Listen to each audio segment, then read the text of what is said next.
Hi, I'm Amelia, a 31-year-old new mother, navigating the beautiful yet overwhelming world of parenthood. Those first days at home with my newborn son were a blur of pure joy and utter exhaustion. While he filled our lives with happiness, the physical toll of childbirth was more challenging than I had expected. The house was in chaos, laundry was stacked up, and the dishes never seemed to leave the sink. One afternoon, as I was desperately trying to calm my crying baby, the doorbell rang.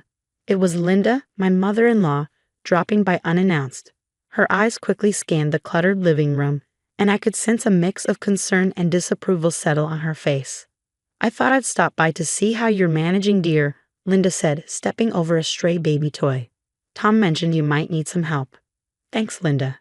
Things are a bit hectic, but we're managing," I said, doing my best to hide the strain in my voice. Linda moved into the kitchen, where the clatter of dirty dishes seemed to echo my stress. "It looks like you need more than just a little help," she said, her tone sharp. "This place is a mess. Is this how you plan to raise my grandson?" Her words cut deep, and the weight of her judgment pressed heavily on my already fragile spirit. "I'm doing the best I can," I replied defensively, clutching my son a bit tighter. Linda let out a long sigh. "Amelia, being a mother is about getting your priorities straight. Right now, it seems like you haven't prioritized anything at all." I felt anger rising, ready to respond. When Tom walked in and sensed the tension, he immediately tried to defuse the situation. "Mom, Amelia is doing an amazing job. It's been really tough with the baby not sleeping well," he said, stepping in to defend me. But instead of backing down, Linda turned to him with a cold gaze. "You need to help her understand what's at stake, Tom. It's not just about cleaning up the house. It's about responsibility. She's not living up to the family standards." Tom looked between me and his mother, clearly torn. "Mom, please, let's not do this now. Amelia is recovering, and—" "That's exactly why she needs discipline now," Linda interrupted, her voice rising. "If she learns it now, she'll manage better in the future. You can't be soft on her, Tom." For a moment, he hesitated. Then, in a voice that sounded foreign even to him, Tom said, "Maybe you're right, Mom. Maybe Amelia needs to learn the hard way." "Exactly," Linda nodded, pushing him gently but firmly toward me. "Show her that this behavior won't be tolerated." I barely had time to register what was happening before Tom's hand struck my cheek. The sharp crack echoed through the room, a horrifying sound that marked the line that had just been crossed. I held our son close, his cries blending with the pounding of my heart. "Tom, what are you doing?" I choked out through the tears, the sting of the slap far less painful than the betrayal that accompanied it. "This is for your own good, Amelia. You need to learn," Tom said, his voice hollow, eyes refusing to meet mine. The room fell silent, save for the soft whimpers of our son. Tom glanced at me, his face betraying a mixture of frustration and regret, but the damage had already been done. Linda stood firm, her expression unreadable, yet her presence unwavering in its silent approval. What should have been a supportive visit had morphed into a brutal attack on my worth as a mother and as a person. As Linda prepared to leave, she whispered something to Tom at the door. I couldn't catch it, but his troubled expression told me it wasn't words of comfort. That night, as I rocked my son to sleep, the dread that had settled over me felt suffocating. What was supposed to be a supportive family structure felt more like a tribunal, with me as the defendant on trial. As I soothed both my son and my stinging cheek, clarity began to form. This couldn't go on. Something had to change. The chaos was overwhelming, and I knew I needed a plan, a way out, not just for my safety, but for the well-being of my little boy. The house that once felt like a home now felt like a trap, set by the very people who were supposed to love and protect us. The night after Tom slapped me, manipulated by his mother Linda, I couldn't bring myself to sleep next to him. With my baby in my arms, I retreated to the nursery, the only place that had been a refuge for us in recent weeks. As I rocked my son to sleep, the events of the day played on a loop in my mind, each pass sharpening the pain and betrayal. I knew I couldn't stay. The next morning, while Tom was at work and Linda was likely in her own world, I made the call. Jessica answered on the second ring. "Jess, it's me." "I need that help you offered," I said, my voice wavering between fear and determination. "Say no more, Amelia. I'll be there today with my truck. We can store your things at my place until you figure out what's next." Jessica replied, her voice steady and reassuring. The plan was simple, but it came with risks. I would pack what I could during the day, just the essentials for my son and me. Jessica would help me move everything in the evening, before Tom came home from work. I knew I couldn't face him. If I did, he might sway me with apologies or, worse, Linda might influence him again. As I packed, every tiny outfit and baby toy felt weighted with memories and what-ifs. But the echo of Tom's slap and the cold, calculating look in Linda's eyes were all the reminders I needed that staying was no longer an option. By late afternoon, most of our things were boxed up and stashed in the garage. Just as the sun began to dip, Jessica arrived, her presence a beacon of hope in one of the darkest moments of my life. "Ready?" she asked, taking in the scene, my life reduced to boxes and bags. "As ready as I'll ever be," I replied, my heart heavy but resolute. Holding my son a little tighter. We worked quickly, loading the truck with the efficiency and speed of a well-practiced team. The nursery, my sanctuary, was the last room I cleared. I took a moment there, a silent goodbye to the life I had once dreamed of building with Tom. As we drove away, I watched the house shrink in the rearview mirror, a chapter closing with a heavy yet hopeful heart. My baby slept peacefully in his seat, unaware of the change, but finally safe. This was the first night of our new life, one where fear and manipulation no longer had any place. Safe at Jessica's, the contrast between the peace I found there and the oppressive atmosphere of my own home only strengthened my resolve. It wasn't just about escaping. It was about making sure that Tom and Linda couldn't twist the narrative, couldn't hurt anyone else the way they had hurt me. I began planning, not just for my safety, but to expose the truth. I reached out to family and friends under the guise of catching up, subtly recording our conversations whenever Linda or Tom's behavior came up. Some were hesitant to speak openly, but many hadn't realized the extent of Linda's manipulation or Tom's submission to her. Over the next few weeks, I collected text messages, voicemails, and recorded calls, each piece building a clearer picture of their control.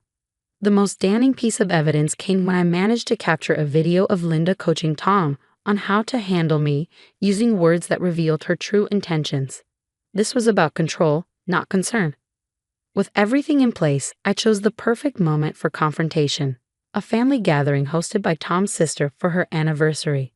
It was a neutral space with enough family members present, some of whom had already quietly expressed discomfort with Linda's dominance in the family dynamics. On the day of the gathering, my nerves were stretched taut. I arrived with Jessica by my side, her presence a source of strength as I prepared to face them. The murmurs of greeting were distant and uneasy. Everyone could sense the tension. Tom and Linda's recent domestic issues had rippled through the family, leaving a quiet unease even among the most distant relatives. After the initial pleasantries, I knew the time was coming. I stood up, my hands trembling, but my voice steady. "I have something important to share with all of you today," I began, feeling every eye in the room lock onto me. "It's about Tom and his mother, Linda, and how their actions have not only affected me and my son, but the entire family." Tom, looking shocked and a bit panicked, tried to cut me off. "Amelia, let's not do this here," he said, his voice strained. But I pressed forward, pulling out my phone. "This is not just a personal matter," I said as I connected my phone to the Bluetooth speaker. The room grew silent, thick with tension, as the recordings played. Linda's sharp commands, Tom's hesitant compliance, and their plotting to correct my behavior echoed through the room. The reactions around me shifted from surprise to disgust. Tom's aunt, who had always been kind to me, looked especially betrayed. "Is this true, Linda? Were you forcing Tom to do these things?" she demanded. Linda's face contorted with fury and panic as she tried to deflect. "These are taken out of context," she snapped, but her words sounded hollow. Then Tom's cousin, who had been quiet until now, stood up. "No, they're not. We've seen hints of this for years. We just didn't want to believe it." That simple statement shifted everything. The tide turned, and relatives began to share their own observations, their own experiences. Piece by piece, they revealed the portrait of a woman who had manipulated her family for years, hiding behind the guise of a concerned matriarch. Tom sat there, pale and silent, finally realizing the extent of the web his mother had woven around him. As the family meeting dissolved into a heated discussion about Linda's influence, I felt a weight lift off my shoulders. The truth was out, not just for me, but for everyone to see. When the storm of confrontation finally calmed, the room was left with a somber realization. Tom's family, long under Linda's sway, now saw her manipulations for what they truly were. The collective shock was palpable, and the discomfort in the room was undeniable as everyone began to process just how deeply Linda's control had burrowed into their lives. For me, the decision to leave Tom, though painful, was necessary. As the family gathering slowly dispersed, I felt the finality of my choice settle in. I gathered my son, who remained blissfully unaware of the turmoil that had just unfolded. With one last look at the family home, I turned and walked away, knowing that this chapter had finally come to an end. I stepped into the unknown, feeling both a sense of loss and a growing resolve. Tom watched us leave, a mixture of sorrow and resignation in his eyes. His voice, once so familiar, now seemed like a distant echo as he whispered a weak goodbye. Linda, on the other hand, faced a much harsher reality. The family she had so tightly controlled had turned their backs on her, each member grappling with feelings of betrayal and misplaced trust. The blame for the family's unraveling rested squarely on her shoulders. Her attempts to regain control fell on deaf ears. Too much had been revealed, and the collective testimony at the gathering was impossible to ignore. In the weeks that followed, Tom reached out, his messages a mix of apologies, pleas for understanding, and promises of change. But the memory of his hand raised against me, the echo of Linda's influence guiding his actions, were barriers too high to overcome. The trust between us was shattered, and with it, the foundation of our marriage. I found refuge in a small apartment, far from the neighborhood I once called home. It was a place where no one knew my story, a place where I could start over. Jessica remained my rock, helping me navigate this new phase of life.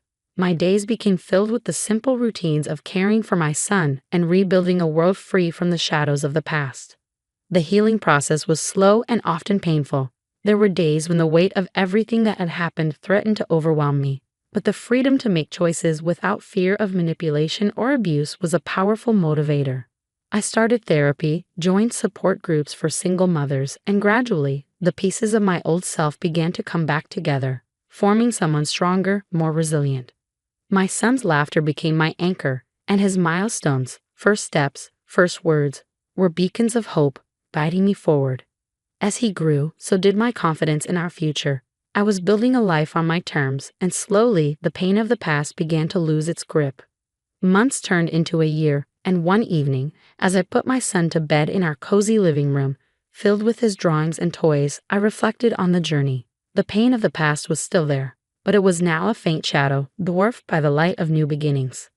The support of friends and the unconditional love of my son had woven a safety net strong enough to catch me on the days I faltered. Sitting down with a cup of tea, I felt ready to share my story. I started a blog, a space where I could speak openly about my experiences, connect with others who might be fighting their own battles against manipulation and abuse. Each post was a step away from the victim I had been and a step closer to the advocate I was becoming.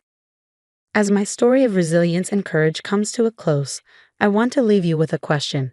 Do you believe it's possible to fully break free from manipulative family dynamics, or do the shadows of such relationships linger in our lives forever? Share your thoughts and experiences in the comments. I would love to hear your perspective. The envelope sat on my kitchen counter like a ticking bomb. No return address, just my name written in neat block letters.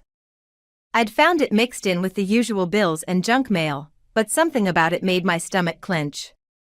My name is Margot, and until that moment, I thought I had everything figured out.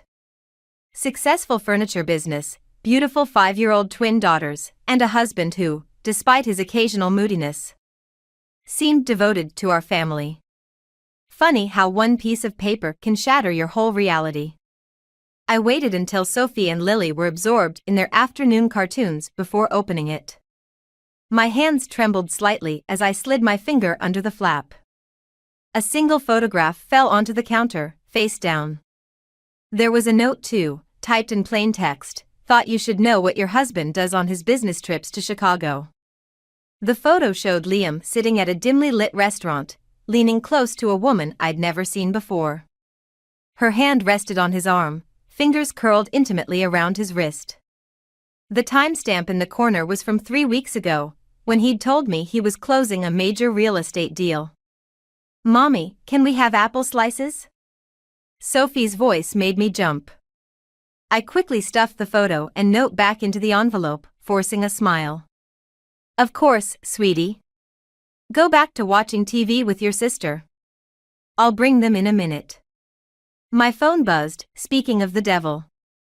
Liam's text read, stuck in traffic. Don't wait up for dinner.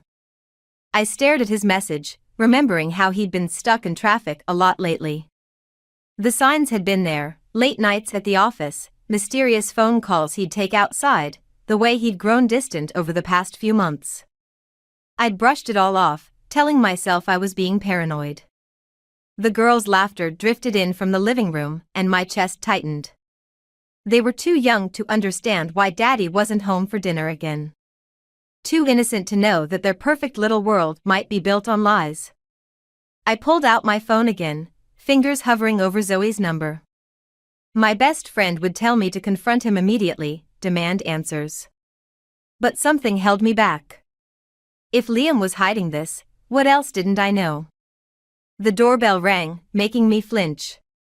Through the peephole, I saw Helen, my mother-in-law, standing there with her usual rigid posture. Perfect timing, as always. Margot, dear, she said as I opened the door, air kissing my cheek. I was in the neighborhood and thought I'd stop by to see my granddaughters. Her eyes swept past me, searching the house. Is Liam home? Traffic, I said shortly, watching her face for any reaction. Did she know? Had she always known? Again? She clicked her tongue. That boy works too hard. But then, the Donovan men have always been dedicated providers. She paused, giving me that familiar look. Speaking of Donovans, have you and Liam given any thought to trying again? For a boy this time? I felt the envelope burning a hole in my back pocket. Actually, Helen, now isn't a good time. The girls need their dinner, and I have some work to finish. She pressed her lips together, clearly disappointed. Of course, dear. Just remember, the Donovan name needs to be carried on. Yes, I know. I closed the door perhaps a bit too firmly, leaning against it as her footsteps faded away. My phone buzzed again. Another text from Liam, love you. Kiss the girls goodnight for me. I didn't reply. Instead, I pulled out the photograph again, studying the woman's face. She was younger than me, probably late 20s, with an artistic vibe about her. Everything I wasn't. The sound of small feet padding into the kitchen snapped me back to reality. Mommy? Lily called. Where are our apple slices? I tucked the envelope away, my mind already forming a plan. Coming, sweetheart. Mommy just needs to make a few calls first. I waited up for Liam that night, the envelope burning a hole in my pocket as I sat in our darkened kitchen. The twins were finally asleep after 3 bedtime stories and countless questions about why Daddy missed dinner again. The clock on the microwave read 11:43 when I heard his key in the door. You're still up? He smiled that easy smile that used to make my heart flutter.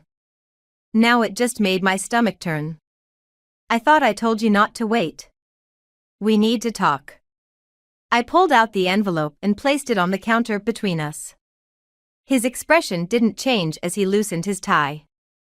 Can it wait until morning? I'm exhausted. No, it can't. I slid the photograph across the granite countertop. Who is she, Liam?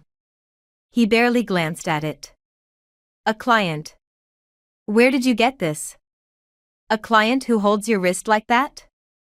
My voice cracked slightly. Don't insult my intelligence. Liam ran his hands through his hair, a gesture I'd once found endearing. You're being paranoid, Margot. It was a business dinner. Riley's an interior designer I'm working with on the Chicago project. Riley. He'd given her a name without meaning to. I filed that away. The same project that was supposed to close 3 weeks ago? I watched his face carefully. The one you said was finished? Things got complicated. He moved toward the refrigerator, his back to me. You know how these deals are. Sometimes they take longer than expected. The casual way he lied made me wonder how many other lies I'd swallowed over the years. Helen stopped by today. His shoulders tensed. What did my mother want? The usual. Wondering when we're going to try for her precious grandson. I laughed, but it came out hollow. Funny timing, don't you think? He turned around, his expression hardening. What's that supposed to mean? Nothing. Just wondering if maybe you've found someone else to give her what she wants. Jesus, Margot. He slammed the refrigerator door. You're turning a business dinner into some kind of soap opera. Is this because I've been working late? Because I'm trying to provide for our family? Are you providing for another family too? The words hung in the air between us. Something flickered across his face, guilt? Fear? Before he masked it with anger. I'm not having this conversation. He grabbed his keys. You're clearly not thinking straight. Where are you going? To a hotel. Call me when you're ready to be rational. I followed him to the front door. The girls will ask where you are in the morning. He paused, hand on the doorknob. Tell them. Tell them Daddy had an early meeting. Another lie to add to the pile? He didn't answer, just walked out into the night. I watched through the window as his car disappeared down our quiet suburban street. My phone buzzed. A text from Zoe, everything okay? You've been quiet all day. I started typing, deleted it, started again. How do you tell your best friend your marriage might be imploding? Before I could decide, another text came through from an unknown number. Ask him about the money. A friend. My hands shook as I read it twice, 3 times. The money? What money? Upstairs, I heard small footsteps. Mommy? Sophie stood at the top of the stairs in her unicorn pajamas, clutching her stuffed rabbit. I heard voices. Where's Daddy? I climbed the stairs and scooped her up, breathing in her sweet, clean scent. Daddy had to go to work early, sweetheart. Let's get you back to bed. But it's nighttime, she mumbled against my shoulder. I know, baby. I know. After tucking her back in beside her sleeping sister, I sat at my desk and opened my laptop. If Liam was hiding something about money, there would be a trail. I just had to find it. The anonymous texter was right about one thing: this wasn't just about the woman in the photo. Something bigger was going on, and I was done being the trusting wife who looked the other way. 3 days of digging through bank statements and credit card bills left me with a migraine and a horrifying discovery. Our joint savings account, which should have held over $200,000, was nearly empty. The money had been bleeding out slowly over the past year, $5,000 here, $10,000 there, always in cash withdrawals. I was staring at the statements spread across my home office desk when Zoe walked in, carrying 2 cups of coffee. The girls are watching Frozen for the millionth time, she said, setting a cup beside me. Now, what's so urgent that I had to come over at 8 in the morning? I wordlessly pushed the bank statements toward her. Her eyes widened as she scanned the numbers. Holy shit, Margot. Where's all this money going? I don't know. My voice sounded hollow even to my own ears. But look at the pattern. The withdrawals always happen within days of his business trips to Chicago. Zoe sat down heavily. Have you confronted him? He came home last night, grabbed some clothes, and left again. Says he needs space until I calm down about the photo. I laughed bitterly. He doesn't know I've found this yet. My phone buzzed, another text from the unknown number. Check the safe in his office. Code is his mother's birthday. Who keeps texting you? Zoe peered at my phone. I don't know, but they've been right so far. I stood up. Watch the girls? I need to check something. Liam's home office was immaculate, as always.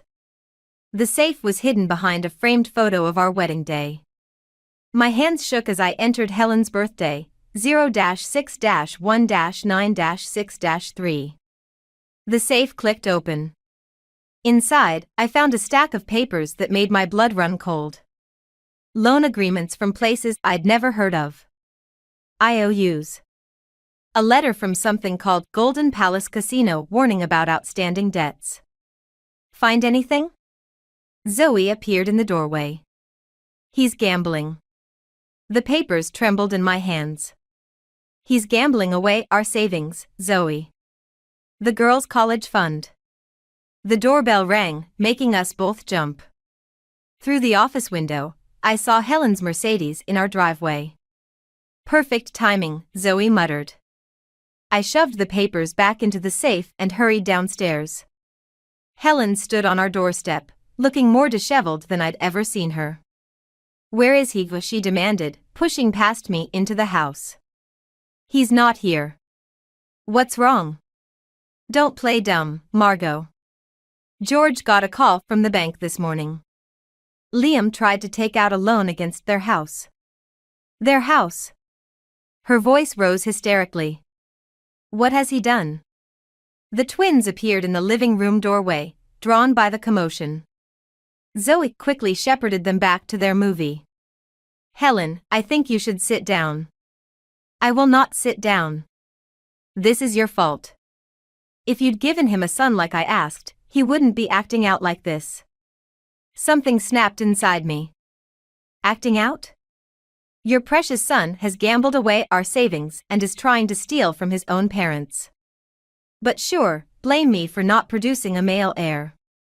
Helen's face went white. "You're lying." I stormed to the office and returned with the papers from the safe, throwing them on the coffee table. "Am I?" As Helen sank onto the couch, my phone buzzed again. This time it was Liam. "We need to talk.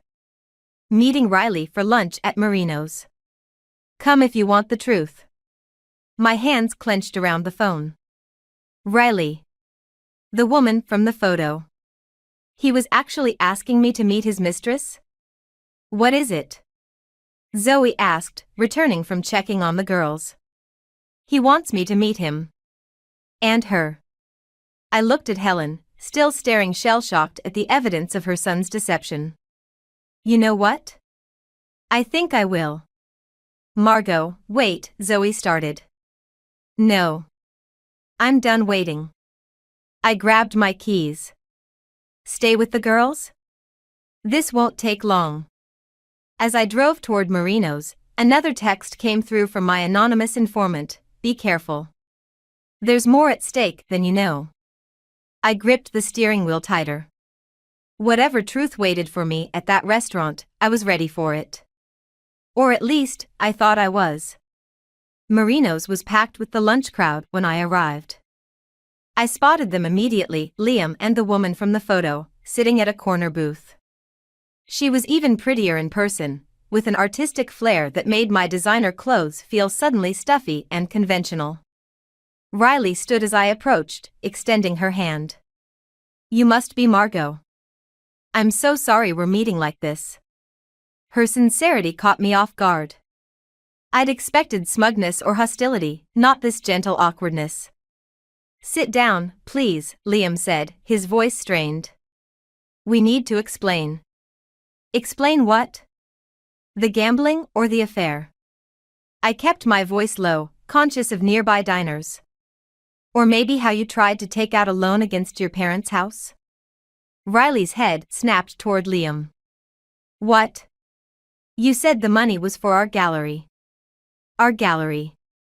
The words hit me like a slap. "It is," Liam insisted, reaching for her hand. "Margot, you don't understand. Riley and I have been planning to open an art gallery," she finished, pulling her hand away from his. "With the investment money he promised." I laughed, the sound harsh and foreign. "Investment money? Is that what he called it?" "Liam said he was investing his own money," Riley said slowly.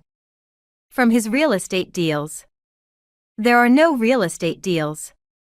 I pulled out the casino documents, sliding them across the table. Just gambling debts and empty accounts. Riley's face went pale as she read. These dates. This is when you said you were meeting investors in Chicago. I can explain everything, Liam started, but his phone buzzed. He glanced at it and his face went ashen. What now? I demanded. Nothing. Just work. He shoved the phone in his pocket, but not before I caught a glimpse of the text, payment due today or we go to the police. Show me the phone, Liam. This is ridiculous. I came here to explain about Riley, not to.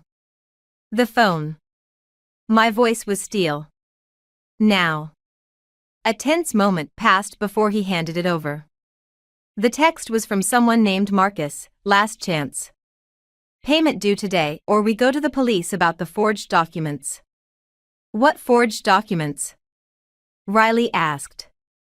Liam put his head in his hands. The loan applications.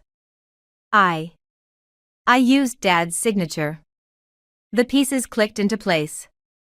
That's why Helen came over. The bank called them about a loan they never applied for. I was desperate, Liam said. The casino was threatening to expose everything. I just needed time to make it right. By stealing from your parents? From our daughter's future? Riley stood abruptly, gathering her things. I can't. I need to go. Riley, wait, Liam reached for her, but she jerked away. Don't contact me again. She turned to me. I'm so sorry, Margot. I had no idea. After she left, Liam seemed to deflate. I love her, he said quietly. I know that's not what you want to hear, but... Stop. I held up my hand. The only thing I want to hear is how you plan to fix this before our daughters lose everything. I have a plan. A real estate deal that could. More lies? I stood up. You need help, Liam. Professional help. But I won't let you drag us down with you. My phone buzzed, another text from the unknown number. Check your business accounts. Now. Cold dread washed over me as I opened my banking app. The furniture business account was empty. Every penny gone. What did you do? I whispered, showing him the screen. I was going to pay it back, he said desperately. Just give me one more chance. I walked out of Marino's without looking back, my mind racing. The business account had held nearly $500,000, money for payroll, vendors, operating costs. Money that wasn't just mine to lose. In my car, I sat gripping the steering wheel, trying to steady my breathing. My phone buzzed one final time. Now you know everything. What are you going to do about it? What indeed? I hadn't expected to find George Donovan sitting alone on my front porch when I got home. He looked older than I remembered, shoulders hunched under his worn blazer. Unlike Helen's dramatic entrance earlier, his quiet presence felt more ominous. The girls are napping, Zoe said when I walked in. Helen left about an hour ago. She was upset. Her husband's outside. Zoe peered through the window. Want me to stay? I shook my head. I need to handle this. George didn't look up as I sat beside him on the porch steps. We sat in silence until he finally spoke. I knew about the gambling, he said quietly. Years ago, before he met you. Had to bail him out twice in college. My hands clenched in my lap. Why didn't you warn me? He promised he'd changed. And Helen. He sighed heavily. Helen wanted the marriage so badly. A proper daughter-in-law from a good family, someone to carry on the Donovan name. I was just a breeding mare to her, wasn't I? Helen's always been traditional. When you had girls instead of boys. He trailed off, looking ashamed. My phone buzzed. A text from my business partner, emergency meeting tomorrow. Vendors threatening legal action over bounced checks. He took everything, George. Not just your money or our savings. My business account too. George pulled an envelope from his jacket. Helen doesn't know I'm here. This is everything we have left in our retirement fund. About 50,000. I stared at the envelope. I can't take that. It's not for you. His voice cracked. It's for my granddaughters. Helen. She'll never admit it, but she loves those girls. Even if they're not the grandsons she wanted. Before I could respond, Helen's Mercedes screeched into the driveway. She stormed up the path, face contorted with rage. How dare you, she shouted at George. I checked the account. You withdrew everything. Helen, please. No. She turned on me. This is your fault. You drove him to this with your career and your independence. A proper wife knows her place. The front door creaked open. Sophie and Lily stood there in their matching pajamas, eyes wide with fear. Mommy? Lily's voice trembled. Why is everyone yelling? Girls, go back inside with Aunt Zoe, I said firmly, but Helen wasn't finished. You see? You can't even control your own children. No wonder Liam needed to find comfort elsewhere. Something snapped inside me. Enough. I stepped between Helen and the girls. You want to know why your precious son gambled away everything? Why he forged George's signature and emptied my business account? Because he's just like you, desperate to maintain an image that isn't real. How dare? No, how dare you come to my house and scream in front of my children? Your son stole from everyone who loved him, but somehow I'm to blame because I didn't give him a son? George stood up. Helen, we should go. Not without that money. It's gone, he said quietly. I gave it to Margot for the girls. Helen's face went white. You what? They're our grandchildren, Helen. Our only grandchildren. I want nothing to do with any of you, Helen spat, storming back to her car. George, are you coming? He hesitated, looking between his wife and his granddaughters. Something in his expression made my heart ache. Go, I said softly. But the girls' door will always be open for you. After they left, I found Zoe comforting the twins in the living room. Sophie looked up at me with Liam's eyes.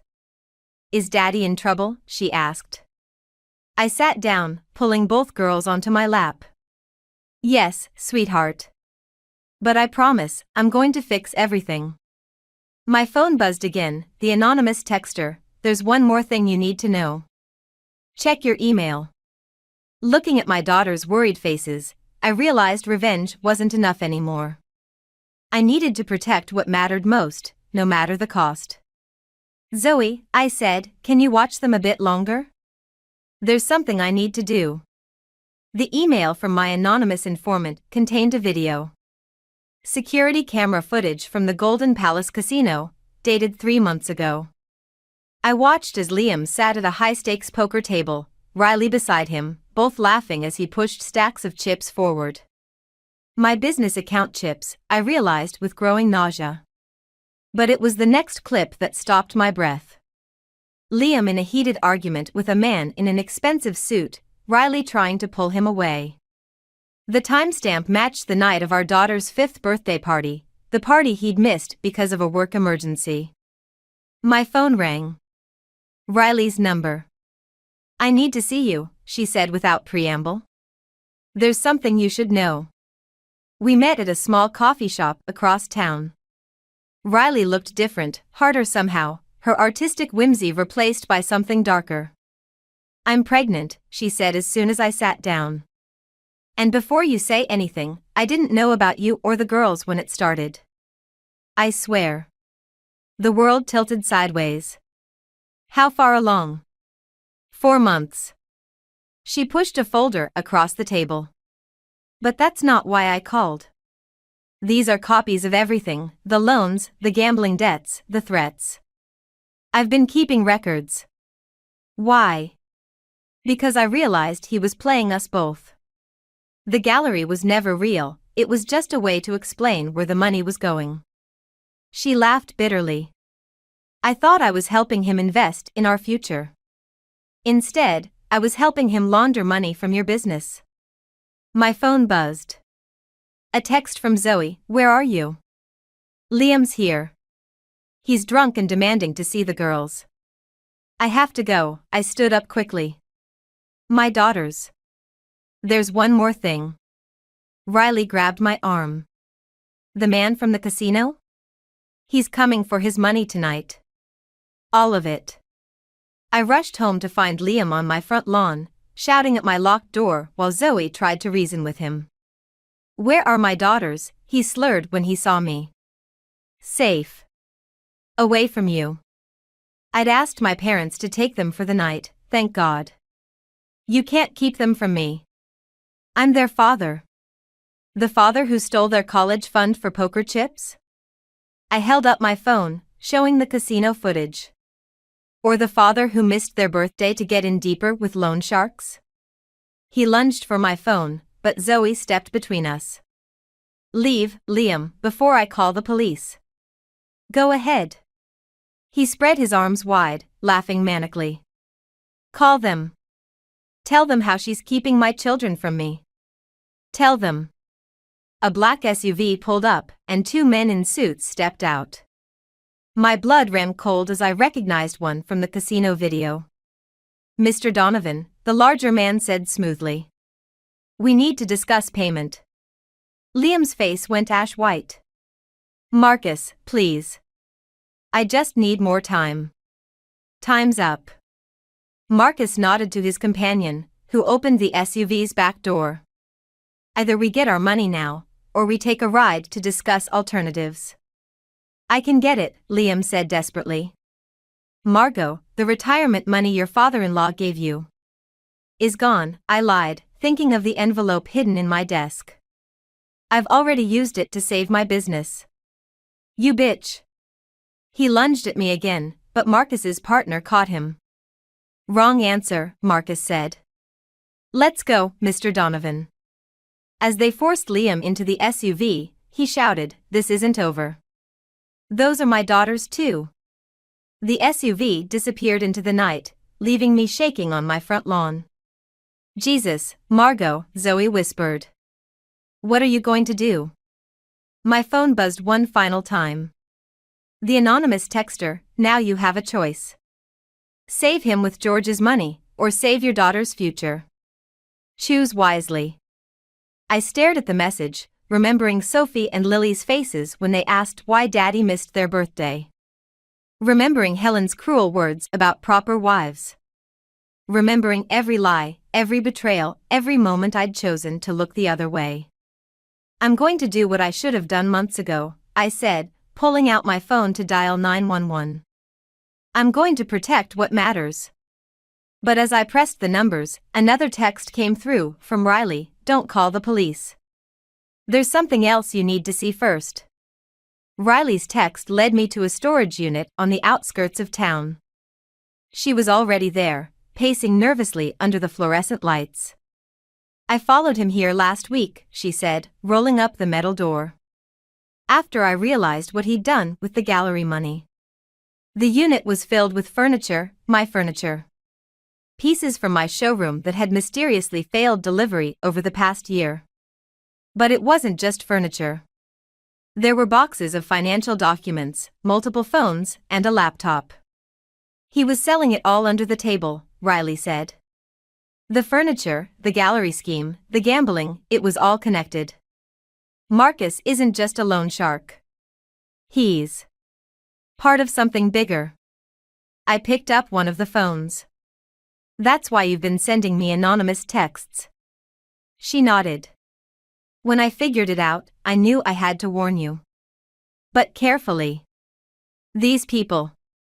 They're dangerous." Headlights swept across the storage unit. A black SUV pulled up. "Right on time," Riley muttered. Marcus stepped out, followed by Liam and another man. When they saw us, Liam's face contorted with rage. You set me up, he snarled at Riley. No, I stepped forward. I did. The police are on their way. They're very interested in where all my inventory disappeared to. Marcus laughed. Police? You really think?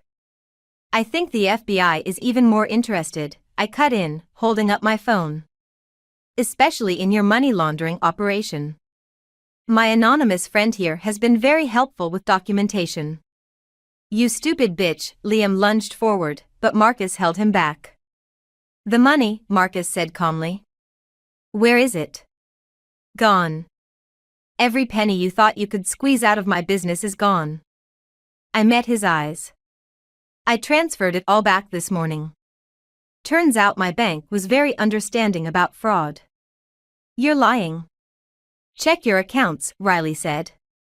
I helped her trace everything through the gallery records. It's over, Liam. Sirens wailed in the distance. Marcus's calm facade cracked. Get in the car, he ordered Liam. Now. No. Liam's voice shook. Margot, please. Think about the girls. They need their father. They need security and truth, I said. Two things you never gave them. He reached into his jacket. I'm not going to prison. Everything happened at once. Riley screamed as Liam pulled out a gun.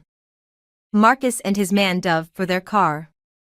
And I thought about my daughters, about the life I wanted for them, about the truth I needed them to understand someday.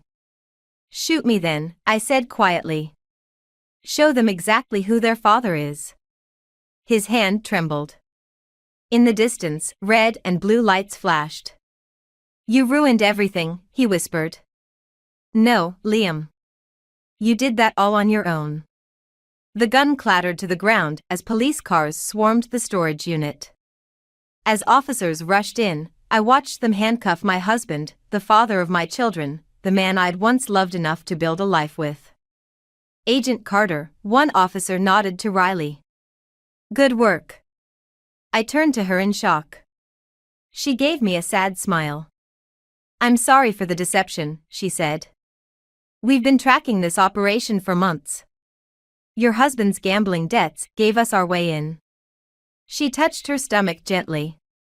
Some parts weren't an act, though. I thought about all her anonymous texts, how they'd led me here, how they'd helped me protect what mattered most. The girls, I said suddenly. I need to get to my girls. Go, Riley nodded. We'll need your statement tomorrow, but for now, go be with your daughters. As I drove home, my phone buzzed one last time. Unknown number, you did good, Margot. Your daughters have quite a mother. I deleted the message, thinking about the story I'd someday tell Sophie and Lily. Not about revenge or betrayal, but about truth and strength, and how sometimes the hardest choices are the ones that save us. 6 months later, I stood in my newly renovated showroom, watching Sophie and Lily chase each other between the furniture displays. The store's grand reopening was tomorrow, and despite everything, we'd survived. No running, girls, I called out, though I couldn't help smiling. Their laughter echoed through the space, drowning out the lingering ghosts of the past year. The bell above the door chimed. George stood there, looking uncertain until the twins spotted him. Grandpa. They rushed to hug him, and for a moment, I saw tears in his eyes. I brought something, he said, pulling out a small package. Found it while cleaning out the attic. Inside was a wooden music box, intricately carved. Helen's grandmother made this, he explained. For her first daughter. But she only had Liam, so. It's beautiful, I said softly. Helen wanted me to tell you she's sorry. He shifted uncomfortably. She's been different since the trial. I nodded, remembering Helen's face in the courtroom as Liam was sentenced. 7 years for fraud and money laundering. The proud Donovan name, tarnished by her only son. The girls miss her, I admitted. They can visit if she'd like. But there need to be boundaries. She understands. He watched the twins examining the music box. You know, Liam asked to see them. My hands clenched instinctively. What did you tell him? That it's not his choice anymore. That some privileges, once lost, have to be earned back.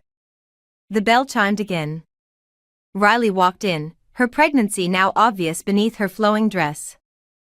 Sorry I'm late, she said. Morning sickness doesn't care about schedules. The FBI investigation had ended months ago, but Riley had stayed in town. We'd formed an unexpected friendship, bound by shared betrayal and eventual healing. Aunt Riley. The girls abandoned the music box to greet her. They'd taken to her immediately, unaware of the complicated history between us. I should go, my George said. Helen's waiting. He hesitated. The music box. It should stay in the family. With them. After he left, Riley helped me arrange the final displays while the twins played nearby. Have you decided what to tell them? She asked quietly. About their brother or sister? I watched my daughters, so innocent and resilient. The truth, eventually. That family isn't just about blood or names. It's about choices and trust. And second chances? She touched her stomach meaningfully. Some kinds, I agreed. The earned ones. Later that night, as I tucked the girls into bed, Sophie asked the question I'd been dreading. Mommy, is Daddy ever coming home? I sat on the edge of their bed, choosing my words carefully. No, sweetheart. But that doesn't mean he doesn't love you. Because he made bad choices? Lily asked. Yes. And sometimes, loving someone means letting them face the consequences of their choices. Like when we have to sit in timeout? I smiled, stroking her hair. Something like that. After they fell asleep, I found the envelope George had given me months ago, still unopened in my desk. The retirement money he'd tried to save us with. I'd never needed it, the business insurance and FBI recovery of assets had covered most losses. But I'd kept it, unsure why. Now I knew. Tomorrow, I'd open a new account, 2 actually, 1 for each girl. Not for college or emergencies, but for something more important, choices. So they'd always have the freedom to choose their own paths, unburdened by anyone else's expectations or mistakes.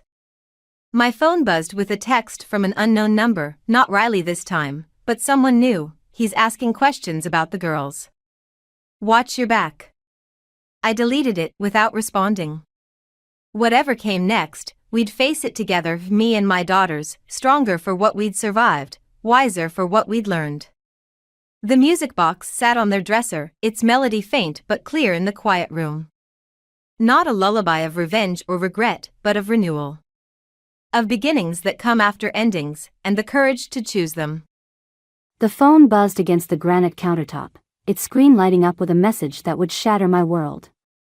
I wouldn't have noticed it at all if I hadn't been reaching for the salt to season our anniversary breakfast, Ryan's favorite eggs Benedict. His phone usually stayed glued to his hand, but he'd left it behind during his morning shower. Can't wait to see you again. Last night was perfect. Delete this message. My hand trembled as I set down the whisk, hollandaise sauce forgotten. The sender's name read, Melissa C., with a small heart emoji beside it. The timestamp showed 6:47 a.m., barely an hour ago. I'm Journey, and until that moment, I thought I knew what my life was. 12 years of marriage, a shared dream home in the suburbs, and plans for starting a family next spring. Now those plans felt like ashes in my mouth. The shower upstairs stopped running. I could hear Ryan's footsteps, the familiar creak of our bedroom floorboards. My fingers hovered over his phone, torn between the urge to dig deeper and the nauseating fear of what else I might find. Something smells amazing down there. Ryan called from upstairs. I swiped through to their message history. Empty. Of course he'd deleted everything else. My husband, the careful man. Always 3 steps ahead. Journey? Did you hear me? Just finishing up, I managed to call back, my voice steadier than I felt. I placed his phone exactly where I'd found it, arranged the breakfast plates, and waited. Ryan appeared in the doorway, hair still damp, wearing the blue button-down I'd given him last Christmas. He smiled, that same smile that had won me over at a mutual friend's barbecue 13 years ago. Now it made my stomach turn. Happy anniversary, beautiful. He wrapped his arms around my waist from behind, pressing a kiss to my neck. I forced myself not to stiffen, to play along. You didn't have to go all out. Apparently not, I murmured, sliding the plates onto our breakfast bar. What was that? Nothing. I smiled, watching him settle onto his usual stool. How was your shower? Good. Quick. He picked up his fork, then frowned at his phone. Did this light up while I was upstairs? Did it? I took a sip of coffee, studying him over the rim of my mug. I didn't notice. Ryan checked his messages, his expression never changing. 12 years together, and I'd never noticed how good he was at keeping his face neutral. What else had I missed? Work stuff, he said, tucking the phone into his pocket. You know how it is. Do I? He paused, fork halfway to his mouth. Everything okay? Who's Melissa? The words escaped before I could stop them, sharp and bitter as the coffee growing cold in my cup. The fork clattered against his plate. Just for a second, panic flashed across his face before that practiced calm returned. A new client. Why? A client who texts you at dawn about perfect nights? My voice didn't even sound like my own anymore. A client who needs you to delete their messages? Journey, I can explain. Please do. I pushed my untouched plate away. Explain how long you've been sleeping with her. Explain why you chose our anniversary morning to be careless enough to leave evidence. Explain how many other perfect nights there have been while I was here, planning our future. It's not what you think. He reached for my hand. I pulled away. Don't. The room felt too small suddenly, the kitchen island between us not nearly wide enough. Don't you dare try to touch me right now. We should talk about this. His tone turned placating, the same voice he used on difficult clients. You're jumping to conclusions. I stood up, my chair scraping against the hardwood floor. You're right. We should talk. Maybe we can start with how you'll explain this to your mother at dinner tonight. The color drained from his face. You wouldn't. Wouldn't I? I headed for the stairs, leaving him with his perfect eggs Benedict and his imperfect lies. Happy anniversary, Ryan. I hope she was worth it. The Parker family dining room had always felt warm and inviting, but tonight the air was thick with unspoken accusations. I watched Lena fuss over the table settings, straightening the silverware for the third time while Dylan nursed his scotch in silence. Ryan hadn't arrived yet, probably crafting the perfect excuse for his bandaged hand and the dent in his precious Mercedes. Journey, dear, Lena's voice wavered slightly. Are you sure Ryan said he'd be here? It's not like him to be late to family dinner. I took another sip of wine, letting the bitter taste linger. Oh, he'll be here. He knows what's at stake. The doorbell rang, and Dylan set down his glass with a heavy thud. I'll get it. But it wasn't Ryan at the door. Instead, Chloe burst in, her face flushed with anger. I came as soon as I got your text. That lying piece of. Chloe, I cut her off, glancing meaningfully at Lena. Thank you for coming. I thought I might need a friend tonight. Understanding flickered across her face. She squeezed my hand as she sat beside me, while Lena's worried gaze darted between us. Is something wrong? Lena asked. Did something happen with Ryan's accident? The front door opened again before I could answer. Ryan stepped in, his right hand wrapped in gauze, his usual confidence dimmed. He froze when he saw Chloe. What's she doing here? Supporting her friend, Chloe replied coldly. Someone has to. Dylan cleared his throat. Son, what happened to your hand? Car accident, Ryan said quickly. Minor fender bender. Journey, can we talk privately? No. I smiled, the same practiced smile he'd perfected over years of deception. Actually, I think we should all hear about your accident. Especially the part about Melissa. Lena's fork clattered against her plate. Who's Melissa? Nobody, Ryan snapped. A client. Journey's upset over nothing. Nothing? I pulled out my phone, pulled up the photo Chloe had sent me an hour ago. Is that why you wrapped your car around a tree outside her apartment building at midnight? While your wife was sleeping at home? On our anniversary? The color drained from Ryan's face as I turned the screen toward his parents.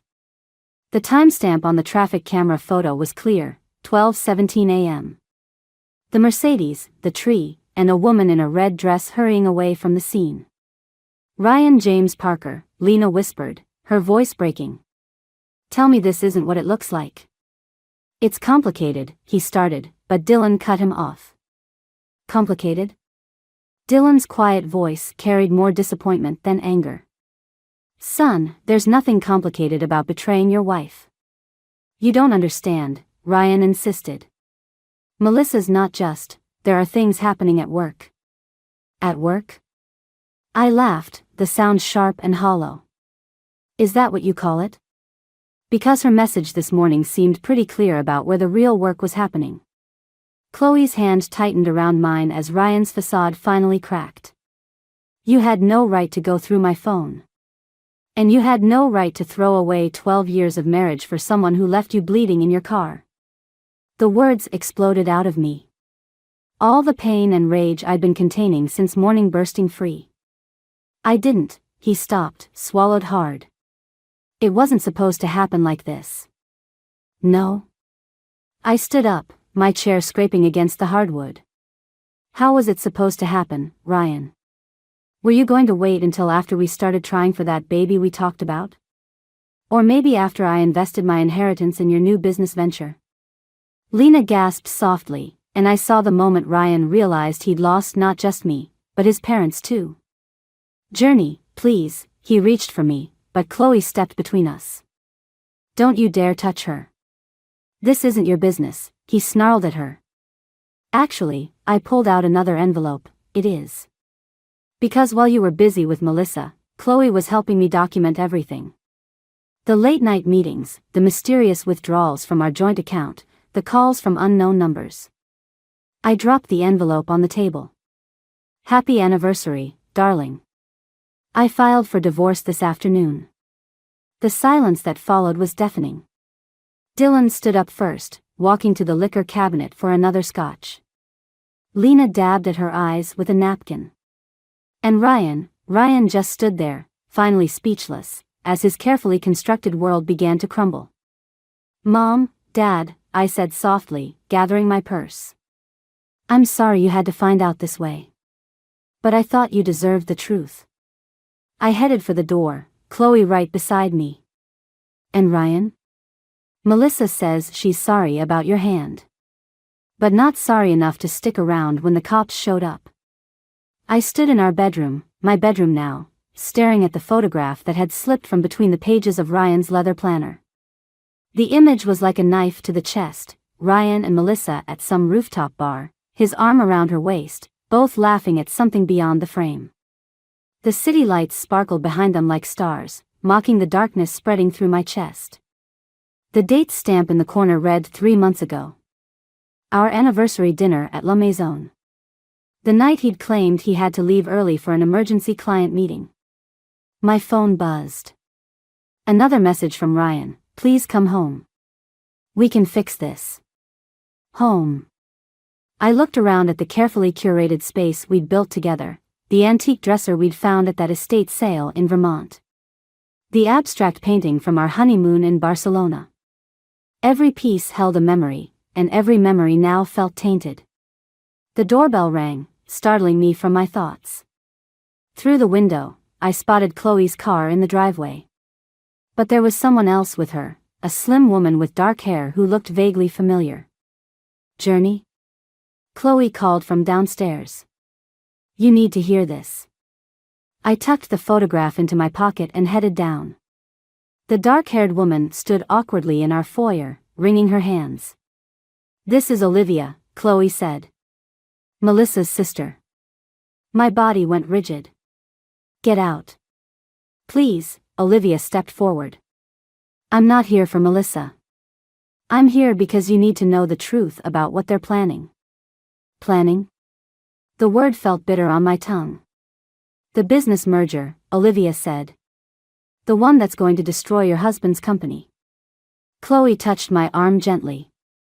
Let her talk, Journey. I led them to the kitchen, the same space where my world had imploded just days ago. Olivia perched on a bar stool, looking like she might bolt at any moment. Melissa works for Carlton Industries, she began. Has for years. They'd been trying to acquire Parker Tech for months, but Ryan wouldn't sell. What does that have to do with? I stopped, the pieces clicking into place. She was sent to seduce him? Olivia nodded. It's what she does.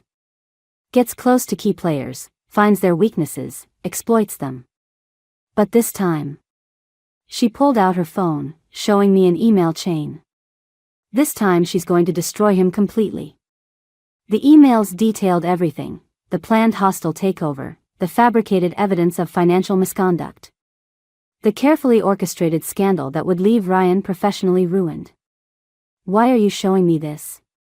My voice sounded distant, hollow. Because I'm tired of cleaning up my sister's messes, Olivia said.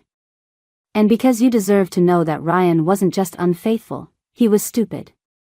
He told her everything about the company's vulnerabilities, their security protocols, their client lists. Journey, Chloe interrupted softly. Your inheritance. The room spun slightly. The investment Ryan had been pushing for, the papers still sitting unsigned in my desk drawer. He'd wanted me to sink my entire inheritance into Parker Tech's new security division, the same division that would have been worthless after Carlton's takeover. When? I managed to ask. The board meeting next week, Olivia replied. They're going to present evidence that Ryan's been embezzling funds, force an emergency sale. Melissa's already got copies of documents he signed while. She trailed off, looking uncomfortable. While he was distracted, I finished flatly. My phone buzzed again. Another message from Ryan. I know I messed up, but I need you. The company needs you. Please call me. I showed the message to Olivia, who winced. He knows something's wrong. Melissa's stopped returning his calls. Good. I deleted his message, then looked at Chloe. Call Max. We need a lawyer. Journey, Olivia hesitated. What are you going to do? I pulled out the photograph from my pocket, studying it one last time before ripping it in half. I'm going to beat them at their own game. Ryan wanted to risk my inheritance? Fine. But it's going to cost him everything. Chloe's eyes widened. You have a plan? I do now. I turned to Olivia. But I'll need your help. Both of you. Ryan and Melissa think they're so clever, playing their little games. I smiled, and for the first time in days, it felt real. Let's show them what real manipulation looks like. The charity gala at the Parker Tech headquarters felt like walking into a snake pit. Crystal chandeliers cast deceptively warm light over the crowd of shareholders and board members, all of them circling like vultures. Whispering behind champagne flutes. I adjusted my black dress, the one Ryan always said made me look dangerous, and caught his eye across the room. He was standing with Melissa, of course. Her red dress matched the lipstick on his collar from the photo Olivia had shown me earlier. They weren't even trying to hide anymore. Ready? Chloe appeared at my elbow, Max close behind her with a leather briefcase. Almost. I watched Ryan laugh at something Melissa said, his hand lingering on her lower back. Where's Olivia? In position. She has the USB drive with the evidence. Chloe's voice was steady, but her fingers drummed against her clutch nervously. Are you sure about this? Once we start. They're about to destroy everything he built, I cut in. I'm just making sure they destroy each other instead. Max cleared his throat. The board members are gathering. It's time. I moved through the crowd, accepting condolences from people who'd heard about the divorce filing. Ryan tensed as I approached his little circle, but Melissa's smile only widened. Journey, darling, she purred. I didn't expect to see you here. Wouldn't miss it. I turned to the board chairman beside them. Mr. Phillips, I believe you were interested in discussing my investment in the company? Ryan's glass froze halfway to his lips. What? Oh, didn't Melissa tell you? I pulled out the investment papers from my clutch. We had the most fascinating conversation this morning about the company's future. She made quite a compelling case for why I should invest my inheritance now, before the big announcement. Melissa's smile slipped. I don't. In fact, I continued, she explained everything about Carlton Industries' plans. Very thorough, wasn't she, Ryan? Though I suppose you already knew all about that. The color drained from both their faces as phones around the room began buzzing. Right on schedule, Olivia had released the emails to every board member and major shareholder. What did you do? Ryan grabbed my arm, but Max stepped between us. Careful, Max warned quietly. There are cameras everywhere. Melissa was already backing away, her predatory confidence evaporating as board members began turning to stare at her, their phones in hand. It's not what you think, she started, but Phillips cut her off. Is this true? He waved his phone at Ryan. Have you been feeding company information to Carlton? Of course not. Ryan looked desperately between me and Melissa. Journey, whatever you think you know. Oh, I know everything. I smiled, the same smile he'd taught me over 12 years of marriage. The embezzlement scheme, the fake accounts, the planned takeover. Even that interesting transfer to an offshore account last week. Tell me, was that before or after your little accident outside her apartment? Security was moving through the crowd now, heading for Melissa as she edged toward the exit. Ryan reached for me again, his face twisted with rage and fear. You're bluffing. You can't prove. Actually, Olivia's voice rang out as she emerged from the crowd, we can prove all of it. Hello, sister dear. Melissa's composure finally cracked. You little bitch. Careful, I interrupted. The SEC doesn't like it when corporate spies show their temper. Oh, and they're very interested in those documents you had Ryan sign during your private meetings. The security team reached Melissa just as she lunged for her sister. In the chaos that followed, Melissa screaming, Ryan trying to explain to increasingly hostile board members. Phillips calling for an emergency meeting, I felt strangely calm. Journey, Ryan called as I turned to leave. Wait. Please. I can explain everything. I paused, looking back at the man I'd loved for so long. You know what the funny thing is? I actually believe you could explain it. You've always been good at explaining things, Ryan. But I'm done listening. The last thing I saw as the elevator doors closed was Melissa being led away in handcuffs, Ryan standing alone in a circle of accusatory stares. And Olivia raising her champagne glass in a silent toast to the destruction of her sister's carefully laid plans. The police station's interrogation room felt smaller with each passing hour. Detective Santos pushed another cup of coffee across the metal table, her expression unreadable as she reviewed my statement. Let me make sure I understand, she said. You're claiming Miss Carter orchestrated the entire affair to gain access to Parker Tech's confidential information? Yes. I wrapped my fingers around the warm cup, anchoring myself.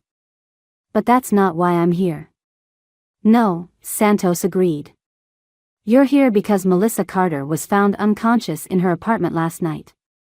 And your soon-to-be ex-husband is missing. The words hung in the air like smoke. Through the one-way glass, I could see Olivia pacing in the hallway, her face pale with worry. She'd called me at midnight, her voice shaking, "Melissa's in the hospital. Ryan was at her place. There's something I need to tell you." "Miss Parker?" Santos leaned forward. "Where were you between 10 p.m. and midnight last night?" "With Chloe Bennett. We were reviewing divorce paperwork." "Convenient timing." I met her gaze steadily. "Nothing about this has been convenient." The door opened, and Max stepped in, his lawyer mode in full effect. "My client has cooperated fully. Unless you're charging her." "Not yet." Santos slid a photograph across the table. "But we found this in Miss Carter's apartment." My hands trembled as I picked up the image. It showed Ryan and me at our wedding, but my face had been scratched out violently. Scrawled across it in red ink, "She knows too much." "That's Melissa's handwriting," I said quietly. "Are you sure?" Santos asked. "Because we found similar notes in your house when we searched it this morning. Along with these." She produced an evidence bag containing letters, dozens of them. My throat tightened as I recognized Ryan's handwriting, mixed with another I didn't know. "They go back 6 months, Santos continued. "Long before the affair became public." "Care to explain?" The door burst open before I could respond. Olivia rushed in, ignoring Max's attempt to stop her. "You have to tell them," she blurted. "About the other women. About what Melissa really did." Santos's eyebrows rose. "Other women?" "Olivia," I warned, but she was already pulling out her phone. "Show them the videos," she insisted. "The ones Melissa kept. The ones she used to." A commotion in the hallway cut her off. Through the open door, I saw Ryan being led in handcuffs, his face bruised and bloody. Our eyes met for a moment before they took him to another room. "Interesting timing," Santos observed. "Want to revise your statement?" I looked at the evidence spread across the table, the letters, the photo, the lies layered upon lies. Melissa's schemes had run deeper than any of us knew, and now Ryan's blood was quite literally on her hands. "Yes," I said finally. "But not about last night. About 6 months ago, when Melissa Carter first approached me about helping her take down Parker Tech." Max tensed beside me. "Journey, don't." "She showed me proof," I continued, ignoring him. "About Ryan's other affairs. About the money he'd been stealing. About the women before me who'd tried to expose him and disappeared. I agreed to help her because I thought I was protecting other women. But I didn't know." "Didn't know what?" "That she was one of them. That this whole thing, the affair, the company takeover, even my revenge, was part of her plan all along." I pulled out my own phone. "Hands steady now. And I can prove it." Santos studied me for a long moment. "Why come forward now?" "Because Ryan wasn't at Melissa's apartment to hurt her last night. I played the video Olivia had sent me hours ago. He was there to stop her from killing me." The surveillance footage showed Ryan confronting Melissa, her gun visible, their argument silent behind the glass. Then the struggle, the gunshot, Ryan's panic as she fell. "Jesus," Santos muttered. "So you see," I said quietly, "the real question isn't where I was last night. It's why Melissa Carter is still alive when she's tried to kill every other woman who got close to the truth about Parker Tech. And why my husband, who I thought was the villain in this story, just saved my life." The hospital corridor stretched endlessly before me, its fluorescent lights casting harsh shadows across the linoleum. 2 police officers flanked Melissa's door, their expressions hardening as I approached. Through the window, I could see her lying there, tubes snaking from her arms. Looking far more vulnerable than the woman who tried to destroy my life. "You shouldn't be here," Detective Santos materialized beside me, coffee in hand. "It's against protocol. She tried to kill me. And now you're here, alone, in the middle of the night." Santos raised an eyebrow. "That doesn't exactly help your case." My phone vibrated, another message from Ryan's lawyer. "They denied his bail an hour ago." The evidence I provided had helped explain his actions at Melissa's apartment. But 12 years of marriage hadn't prepared me for seeing him led away in handcuffs, his face still bloody from their struggle. "I need to talk to her," I said quietly. "That's not happening." Santos stepped between me and the door. "Go home, Miss Parker. Let us handle this. Like you handled the other cases?" I pulled out the file Olivia had given me. Sarah Mitchell, 2018. Rebecca Torres, 2019. Both worked at Parker Tech. Both disappeared after filing harassment claims. Both cases went cold. Santos's expression shifted slightly. "Where did you get that?" "Melissa's laptop. The one Ryan was trying to retrieve when she pulled the gun." I handed her the file. "There's more. Much more. But she'll only talk to me. This is blackmail. This is survival." I met her gaze steadily. 5 minutes. That's all I need. The detective studied me for a long moment before nodding to the officers. They stepped aside, and I entered the lion's den. Melissa's eyes opened as I approached her bed. Despite the bruises and bandages, her smile was still razor-sharp. "I wondered when you'd come," she whispered. "Where are they?" "Who?" "Sarah. Rebecca. The others." I moved closer, my voice low. "Ryan's in jail because he tried to stop you. The least you can do is tell me the truth." She laughed, the sound hollow and harsh. "The truth? You wouldn't recognize it if it slapped you in the face. Your perfect husband, your perfect marriage, it was all a lie long before I came along." "What are you talking about?" "Ask him about Project Phoenix." She shifted, wincing. "Ask him why those women really disappeared. Ask him why he married you in the first place." My blood ran cold. "What does that mean?" "It means," she reached for something under her pillow, "that you're not the hero of this story, Journey. You're just another pawn." The flash of metal was my only warning. I lunged backward as the scalpel sliced through the air where my throat had been. Melissa's monitor began screaming as she launched herself from the bed, medical equipment crashing around us. "He chose you because you were convenient," she snarled, swinging again. "Because your father's company had what Parker Tech needed." I stumbled against the wall as Santos burst in, weapon drawn. "Drop it. Tell her." Melissa's eyes were wild, blood seeping through her hospital gown. "Tell her about the merger papers her father signed the day before his accident." The scalpel clattered to the floor as she collapsed, orderlies rushing in with restraints. But her words had found their mark more effectively than any blade. My father's death. The convenient timing of meeting Ryan. The rushed marriage that had surprised everyone. All of it suddenly viewed through a new, horrifying lens. "Journey?" Santos touched my arm. "Are you all right?" I shook my head, unable to speak. My phone buzzed again, not Ryan's lawyer this time, but Olivia. "Found something in Melissa's storage unit," her message read. "About your father. You need to see this now." As they wheeled Melissa away, her laughter echoing down the corridor, I realized that my quest for revenge had led me somewhere far darker than I'd imagined. The truth about Ryan, about my father's death, about my entire marriage, it was all connected to something much bigger than a simple affair.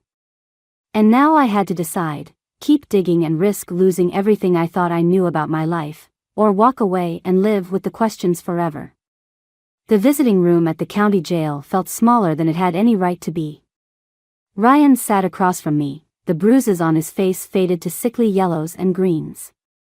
Between us lay the contents of Olivia's discovery, my father's autopsy report, Project Phoenix files, and a USB drive that had destroyed every certainty I'd ever had about my marriage.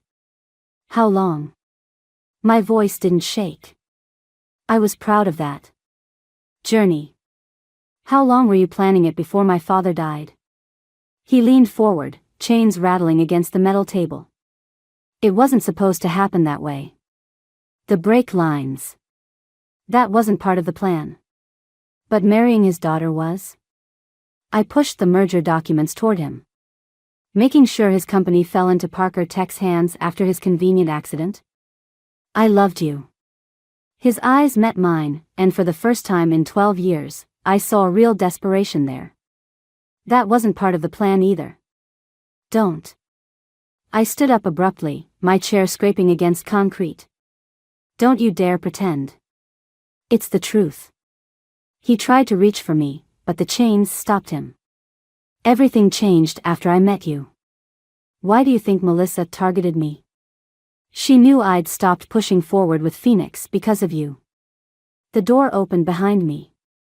Detective Santos stepped in, holding a phone. We found Sarah Mitchell. My heart stopped. Alive? She nodded. In witness protection. She's willing to testify about Phoenix, about Parker Tech's involvement in corporate espionage. And about your father's murder. Ryan's face went slack. You don't understand what you're doing. These people. These people? I laughed, the sound brittle as glass. You mean your father? Dylan's fingerprints are all over these documents. He ordered the hit on my father, didn't he? And you just played along, seduced the grieving daughter to keep her quiet. To protect you. He slammed his hands down, making Santos step forward. Once you were part of the family, you were safe. As long as you didn't know. Safe? I pulled out my phone, showing him the security footage from my house. Is that why Melissa broke in last night? Why she tried to access my father's old files? He went very still. When was this? 3 hours ago. Chloe's watching the house now. Waiting. Call her. His voice turned urgent. Now. Get her out of there. They're not after the files, Journey. They're after you. Santos was already on her radio, but I knew it was too late. My phone buzzed with Chloe's text, company's here. Dylan and 3 others. Following the plan. You knew. Ryan's accusation cut through my rising panic. You're using my father's predictability against him. Like father, like son. I gathered the documents, leaving one photo behind, our wedding day. The last picture taken of me smiling genuinely at the man I thought I loved. The difference is, I learned from the best how to play the long game. Journey, please. Real fear crept into his voice. Whatever you're planning is already done. I nodded to Santos, who produced an arrest warrant. The FBI is raiding Parker Tech right now. Every document, every file about Phoenix, about my father. It's all going public.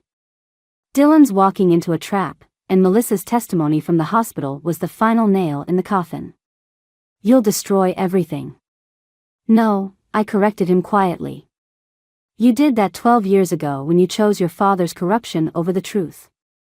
I'm just finishing what you started. My phone buzzed again, the signal. Somewhere across town, Dylan Parker was being led away in handcuffs, his corporate empire crumbling around him. And in a hospital room, Melissa Carter was signing a full confession, her immunity deal secured by the evidence she'd helped me gather. For what it's worth, I said, pausing at the door, I loved you too. That's what made it so easy to make you believe I was still the same naive girl you married.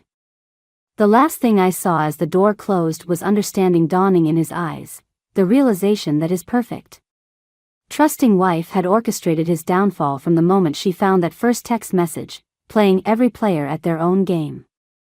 Some might call it revenge. I called it justice. The courtroom emptied slowly, leaving me alone with the echo of the judge's verdict. Guilty on all counts, corporate espionage, conspiracy, murder. The Parker family legacy, dismantled in less than 2 hours. I gathered my belongings, fingers brushing against my father's old watch in my purse. The evidence had proven what I'd suspected. He'd discovered Project Phoenix, threatened to expose it, and paid with his life. Now, 12 years later, justice had finally been served. Miss Parker? I turned to find Lena standing in the doorway, looking smaller somehow without her usual perfect posture and designer clothes. "I'm not here to defend them," she said quickly. I needed you to know I had no idea about any of it. I believe you." The words surprised us both with their sincerity. She nodded, twisting her wedding ring, a nervous habit I'd never noticed before. "The house in Vermont. The one you loved so much. I'm signing it over to you. Lena. Please." Her voice cracked slightly. "Let me do this one thing right." The door opened again before I could respond. Olivia entered, followed by Sarah Mitchell, alive, whole, and ready to rebuild her life now that her testimony had helped bring down Parker Tech. "The reporters are waiting," Olivia warned. "And Melissa's lawyer called. She wants to meet." "No." I shouldered my bag, feeling lighter somehow. "Tell her I'm done playing her games. She got her deal, she can live with the consequences of her choices. Just like the rest of us." Lena touched my arm gently as I passed. "What will you do now?" The question should have felt heavy, but instead it tasted like freedom. "My father's company is being restored to its original shareholders. There's work to be done, wrongs to right. Journey." She hesitated. "Ryan asked to see you. One last time, before they transfer him." I thought of our last conversation in that prison visiting room, of all the lies and truths tangled together across 12 years of marriage. Of the man I'd loved and the monster he'd protected. Of the naive wife I pretended to be while methodically dismantling their empire. "Tell him." I smiled, genuine for the first time in months. "Tell him I learned from the best." Outside, Chloe waited by her car, holding a thick envelope. "The last of the evidence files. Detective Santos says we're officially done." "Not quite." I took the envelope, then handed her a different one. "The foundation paperwork. For the victims of corporate fraud and whistleblower protection. I need a director I can trust." Her eyes widened. "Journey. You stood by me through all of it," I said quietly. "Help me make sure no one else has to go through this alone." The late afternoon sun caught the face of my father's watch as I checked the time. Somewhere across town, Dylan Parker was beginning his life sentence. Ryan would soon join him. Melissa's immunity deal would keep her out of prison, but her reputation was destroyed. The mighty had fallen, and the truth had finally come to light. "You know," Chloe said as we drove away from the courthouse, "most people would feel vindicated right now. Triumphant." I watched the city scroll past, thinking of all the moments that had led to this one. The breakfast I'd been preparing when I found that first text. The family dinner where everything began to unravel. The hospital room where Melissa had finally revealed the truth about my father's death. "I don't feel triumphant," I admitted. "I feel free. Awake." I turned to her, understanding flowing through me like a river breaking through ice. For 12 years, I lived someone else's version of my life. Now I get to discover who I really am. And who is that? I thought of Lena's gift, the house in Vermont where I'd once dreamed of raising a family. Of Sarah Mitchell, alive and ready to reclaim her story. Of my father's company, waiting to be rebuilt into something honest and true. "Someone who knows the difference between revenge and justice," I said finally. "And chooses justice every time." The city stretched out before us, full of possibilities and second chances. Not an ending, but a beginning, one entirely of my own making. The notification from my banking app lit up my phone at exactly 2:17 p.m. on a Tuesday. I remember the time precisely because I was in the middle of a quarterly financial review meeting when my world started to crack. My name is Evie, and I used to think I had my life perfectly arranged, like the spreadsheets I spend my days analyzing. The message showed a withdrawal of $47,000 from our joint savings account. My stomach dropped as I stared at the screen, the numbers burning into my retinas while my colleague's voice faded into white noise. "Evie? The Thompson account projections?" I snapped my head up, meeting my supervisor's questioning gaze. Sorry, I just need to. Excuse me for a moment. I grabbed my phone and practically ran to the bathroom, my heels clicking against the marble floor in an uneven rhythm. With trembling fingers, I called Travis. It rang 6 times before going to voicemail. Of course. My husband's phone was perpetually set to silent when he was in the zone with his photography. I tried again. And again. Finally, on the 4th attempt, "Hey babe, what's up? I'm kind of in the middle of a shoot. Travis, why is there a $47,000 withdrawal from our account?" My voice echoed off the bathroom tiles, and I lowered it to a harsh whisper. Please tell me this is some kind of mistake. There was a pause, too long to be innocent. Oh, that. Yeah, I was going to tell you about it tonight. It's for some new equipment I need for this huge corporate gig I landed. The client's paying double my usual rate, so we'll have it back in no time. The explanation seemed reasonable enough, but something in his tone made my skin prickle. After 8 years of marriage, I knew when Travis was feeding me half-truths. What equipment costs exactly $47,000? I pressed. Listen, I can't really talk right now. The client's waiting. We'll discuss it over dinner, okay? Love you. He hung up before I could respond. I stared at my reflection in the bathroom mirror, noting how the fluorescent lights made me look as pale as I felt. Something wasn't adding up, and if there's one thing I can't stand, it's numbers that don't balance. Back at my desk, I couldn't focus on work. Instead of analyzing market trends, I found myself logging into our online banking portal. The withdrawal had been made in cash, at a branch across town. Travis hadn't used his card for any major photography equipment purchases recently. In fact, looking at his transaction history, there was a pattern of increasingly large withdrawals over the past few months that I'd somehow missed. When I got home that evening, the house was dark. A text from Travis said he'd be late, the shoot was running over. I sat in our home office, the blue light from his laptop casting shadows on the wall. He always left it logged in, trusting me completely. Or maybe he was just careless. I hesitated only a moment before opening his email. It felt wrong, invasive, but the nagging feeling in my gut wouldn't let go. That's when I found the folder labeled Investment Opportunities. Inside were hundreds of emails from online gambling sites, payment confirmations, and desperate messages to someone named Victor about making things right. My phone buzzed with another text from Travis, "Grabbed dinner with the client. Don't wait up. Tomorrow night, I promise we'll talk." I closed the laptop and walked to our bedroom, where I opened his side of the closet. Behind his carefully arranged camera equipment and the vintage leather jacket I'd given him for his birthday, I found a stack of papers stuffed into an old shoebox. Bank statements, loan applications, and at the bottom, a letter from a collection agency demanding immediate payment of $86,000. The Travis I thought I knew would never hide something like this.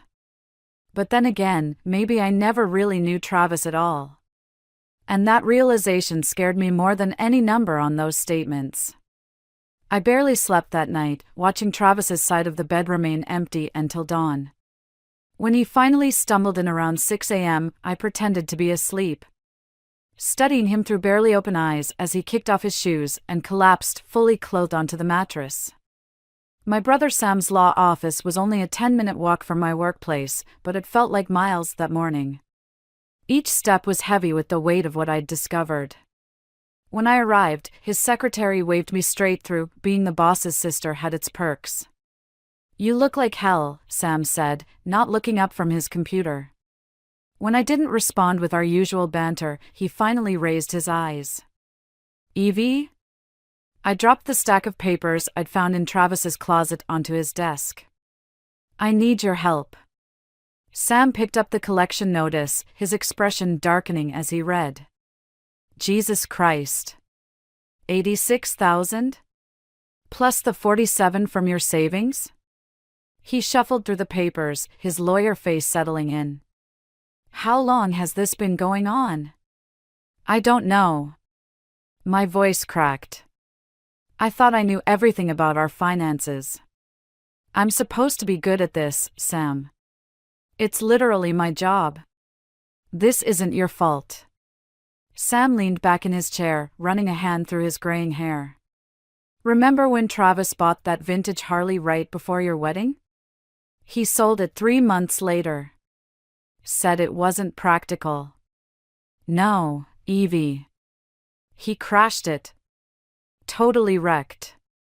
But instead of telling you, he took out a personal loan to replace it before you found out. Sam's words hit me like a punch to the gut. I helped him with the paperwork. He swore it was a one-time thing, that he'd learned his lesson. The room seemed to tilt slightly. Why didn't you tell me? He was about to become my brother-in-law. He seemed genuinely sorry, and the amount was manageable. Sam's face softened. I should have told you. I'm sorry. Before I could respond, my phone buzzed. A text from Travis's mother, Maggie, dinner tonight? Haven't seen you both in ages. 7 p.m.? I showed Sam the message. He shook his head. You should go. Keep things normal while we figure this out. I'll make some calls, see what kind of legal exposure you're facing. That evening, I arrived at Maggie's colonial-style house alone, having told Travis to meet me there after his shoot. The familiar scent of her lasagna filled the air as she pulled me into a warm hug. Where's my boy? She asked, leading me into the kitchen. Running late. Client meeting. The lie felt bitter on my tongue. Oh, he's been so busy lately. Did he show you the beautiful watch he bought last week? Said it was a gift for a friend who helped him land that big corporate contract. My hand froze on the wine glass I was reaching for. A watch? Aha. Must have cost a fortune. You know how Travis is, always going overboard with gifts. Remember that gorgeous painting he bought me last month? The artist was such a lovely young thing. What was her name? Lila something? The room suddenly felt too warm. I don't think Travis mentioned her. Oh, you should see her work. She has this little gallery downtown. Travis has been helping her with photography for her upcoming show. Such a generous boy, just like his father. The front door opened, and Travis's voice called out, "Something smells amazing." He appeared in the kitchen doorway, and for a moment, I saw him through new eyes. His carefully tousled hair, the expensive camera bag slung over his shoulder, the easy smile that had made me fall in love with him. All of it felt like a carefully constructed facade. Sorry I'm late, he said, kissing his mother's cheek before moving to do the same to me. I turned my head slightly, making his lips land on my jaw instead of my mouth. If he noticed, he didn't show it. Travis, honey, Maggie said, I was just telling Evie about that beautiful watch you bought. The one for your friend? I watched his face carefully, noting the slight tightening around his eyes. The way his hand paused for a fraction of a second as he reached for the wine bottle. Oh, right, he said smoothly. Just a thank you gift for a client referral. 3 lies in one evening, and dinner hadn't even started yet.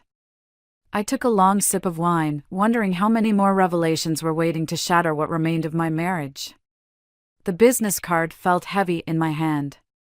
Davidson Investigations, discretion guaranteed. Sam had slipped it to me after that disastrous dinner at Maggie's, along with a stern warning about keeping everything legal. 3 days later, I sat across from Mike Davidson in his downtown office, watching him scroll through the photos on his tablet. Your husband's been busy, he said, turning the screen toward me. These are from the past week. The first image showed Travis entering what looked like a rundown sports bar. The timestamp read 2:14 p.m., right when he'd told me he was meeting with clients. The next showed him leaving 3 hours later, looking considerably more disheveled. But it was the third photo that made my stomach lurch. Travis was standing outside an art gallery, his hand on the small of a woman's back. She was laughing, her head thrown back, dark curls cascading down her shoulders. Even from the grainy surveillance photo, I could tell she was beautiful. "That's Lila Bennett," Davidson said, his voice matter-of-fact. "She owns the gallery. Your husband's been there 6 times in the past 2 weeks, usually staying for several hours." My throat felt tight. "The watch?" Davidson nodded, swiping to another photo. Travis and Lila outside a high-end jewelry store, his arm around her waist. The timestamp matched the day of the $47,000 withdrawal. "There's more," Davidson said, hesitating. "The sports bar? It's a known front for illegal gambling. Your husband's got himself mixed up with some dangerous people. A man named Victor Ramirez runs the operation." Victor. The name from the emails. "How much does he owe?" Davidson pulled out a manila envelope. "Based on our surveillance and some conversations with inside sources, we estimate around $200,000. The $86,000 collection notice you found? That's just the tip of the iceberg." The room started spinning. $200,000. Our entire savings, gone. Our future, evaporated. "Mrs. Mitchell." "Parker," I corrected automatically. I'd kept my name after marriage, something that had always bothered Travis's mother. "Mrs. Parker, there's something else you should know." Davidson's expression softened slightly. "The gallery? It's not doing well. According to public records, it's 3 months behind on rent. But last week, someone paid all the back rent in cash." My laugh came out hollow. "Let me guess. Right after the withdrawal?" Davidson nodded. "Your husband's playing a dangerous game. These people don't mess around when it comes to collecting debts." That night, I waited up for Travis. He came home around midnight, smelling of expensive cologne that wasn't his usual brand. When he kissed my cheek, I had to force myself not to flinch. "How was your day?" I asked, keeping my voice neutral. "Good. Productive. Got that corporate campaign wrapped up finally." He loosened his tie, heading for the shower. "The one you needed the equipment for?" He paused. "Yeah, that one." "Funny," I said, following him into the bathroom. "Because I called your regular clients today. None of them have hired you for any corporate work recently." Travis froze, his hand on the shower door. "You did what?" "Where's the equipment, Travis?" "The stuff you spent our savings on?" "You're checking up on me now?" His voice took on an edge I'd never heard before. "Going behind my back? Like you went behind mine with Lila?" The color drained from his face. For a moment, neither of us spoke. The only sound was the drip of the faucet, marking time like a metronome. "It's not what you think," he finally said. "Really?" "Because I think you're gambling away our future while buying expensive gifts for another woman." My voice cracked. "I think you're lying to me, to your mother, to everyone." "Evie, please." My phone buzzed. A text from an unknown number: "Tell your husband he has 48 hours to pay what he owes, or things get uncomfortable." V. I held up the phone, watching Travis's face crumple as he read the message. "Who's Victor, Travis? And what exactly happens when things get uncomfortable?" Travis's confession came in pieces, each one more devastating than the last. We sat in our kitchen as dawn crept through the windows, the threat from Victor hanging between us like a blade. "I can fix this," Travis kept saying, his hands shaking as he poured his third cup of coffee. "I just need a little more time." Time for what? To lose more money? To buy more watches for Lila? His head snapped up. "Leave her out of this. She has nothing to do with. With what? The gambling? The lies? Or just the part where you're destroying our life? The silence that followed felt like glass about to shatter. I pulled out Davidson's photos, spreading them across the kitchen table like a twisted timeline of betrayal. $200,000, Travis. Where did you think this would end? He stared at the photos, his face ashen. I was winning at first. Big wins. The kind of money that could set us up for life. Then Victor offered to stake me for bigger games, and he trailed off, running his hands through his hair. I just needed one more good hand. One more chance to make it right. And Lila? Was she just another bet? She's a friend. That's all. But he wouldn't meet my eyes. The gallery was going under. I couldn't let that happen. So you used our savings? Money we worked for, planned for? I used my inheritance from Dad. His voice was barely a whisper. The room tilted sideways. What inheritance? The life insurance money. It came through last month. I never told you because. He swallowed hard. Because I'd already lost most of it by then. I grabbed the edge of the table, steadying myself. The insurance money was supposed to be substantial, enough to start the photography studio Travis had always dreamed about. The future we'd planned together. How much was it? $300,000. My laugh came out like broken glass. So you're telling me you've lost $500,000? Our savings, the insurance, and now you owe money to criminals? Travis reached for my hand. I pulled away, my wedding ring catching the morning light. The same ring he'd insisted on upgrading last year, claiming his business was doing well enough to afford it. Was that bought with gambling money too? His silence was answer enough. My phone buzzed again. Another text from Victor, time's running out. Meeting at the usual place. 3 p.m. Bring the money or bring a lawyer. I'll talk to him, Travis said, reading over my shoulder. Maybe I can negotiate. No. I stood up, my decision crystallizing. You're done negotiating. Done gambling. Done lying. What are you going to do? I grabbed my car keys. I'm going to meet Lila. Evie, don't. You lost the right to tell me what to do when you bet our future on a poker game. The drive to Lila's gallery took 20 minutes. Each mile brought a new question, a new doubt. Had they laughed about me together? Had he told her about our fights, our dreams, our struggles? The gallery was small but elegant, tucked between a coffee shop and a vintage bookstore. Through the window, I could see her arranging photographs on a white wall. Travis's photographs. My husband's art, displayed like love letters for everyone to see. The bell chimed as I pushed open the door. Lila turned, her smile warm and professional. Welcome to Bennett Gallery. How can I? I'm Evie Parker. I watched recognition flash across her face. Or as you might know me, Travis Mitchell's wife. She dropped the photograph she was holding.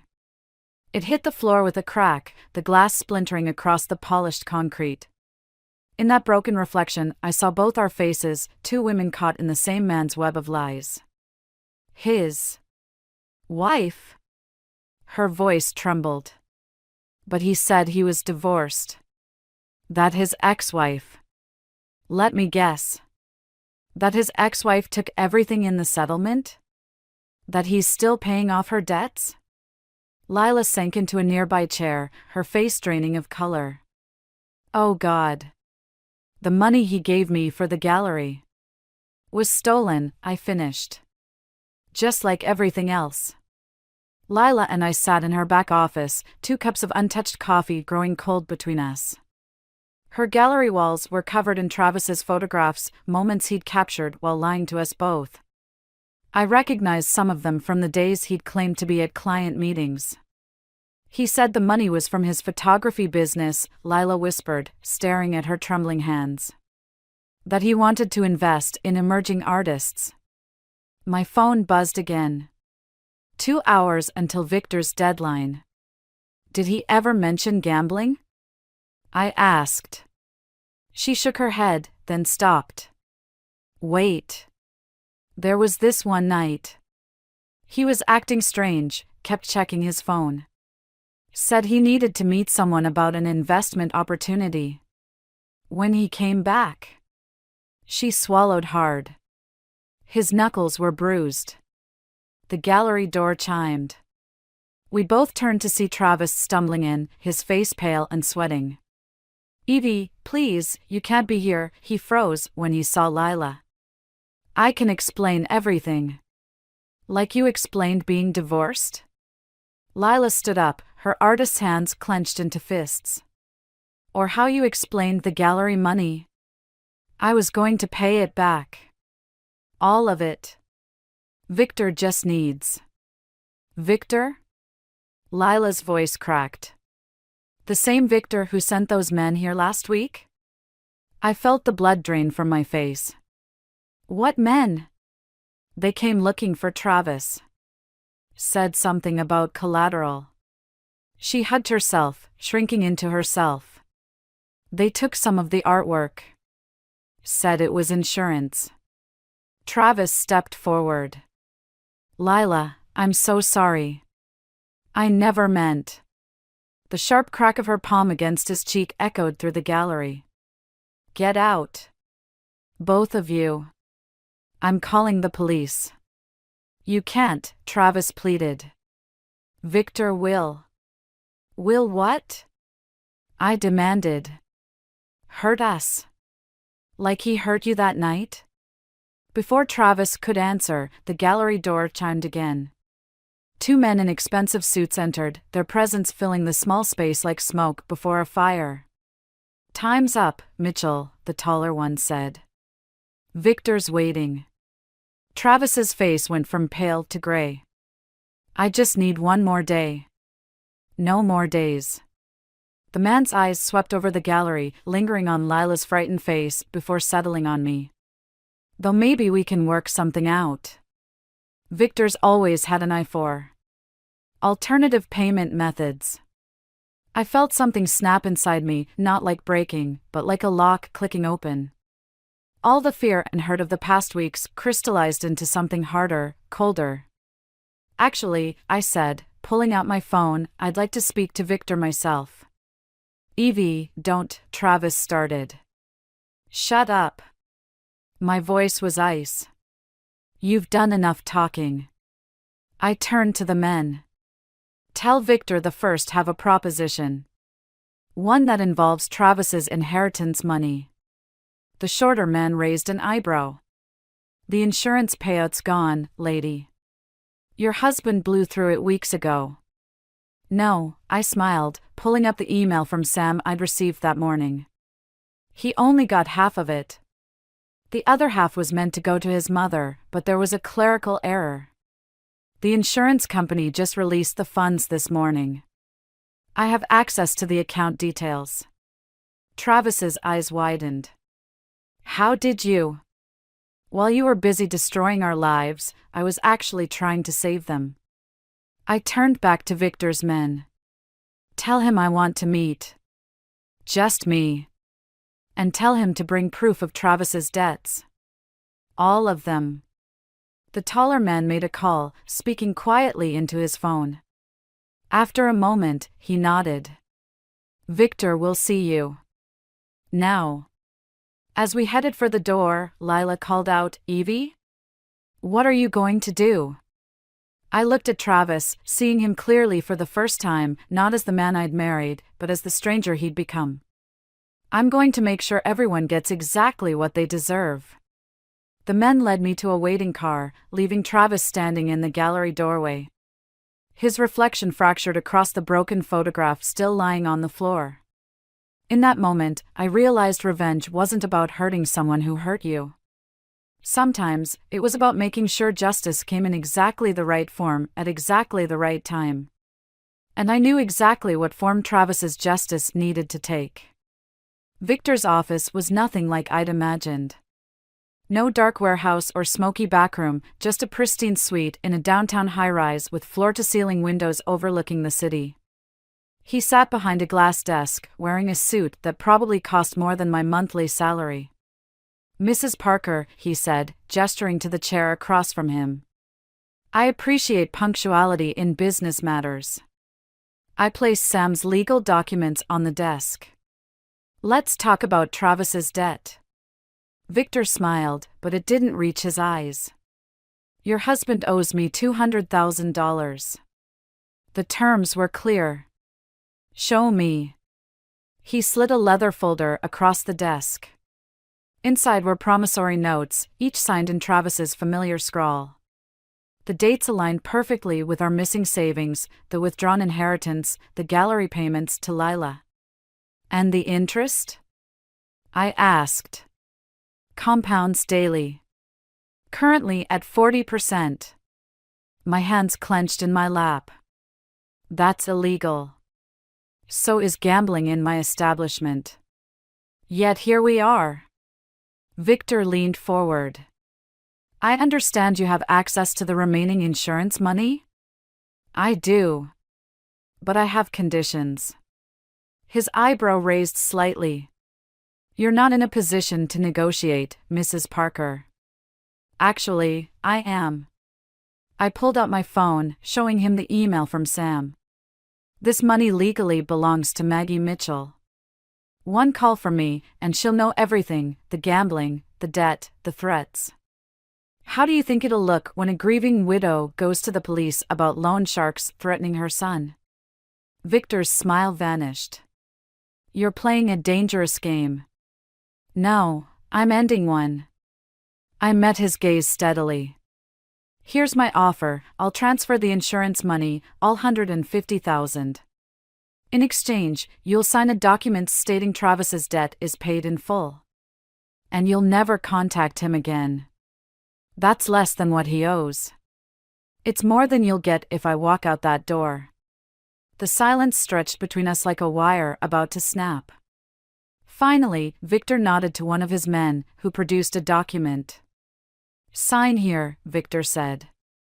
"The money first, then I sign." My hand shook as I made the transfer. When it was done, Victor signed the release with a flourish. "A pleasure doing business," he said. "Though I'm curious, why save him? After everything he's done?" "I'm not saving him," I replied, standing. "I'm making sure he faces the right consequences." Outside, Travis was waiting by the car, pacing nervously. "Evie?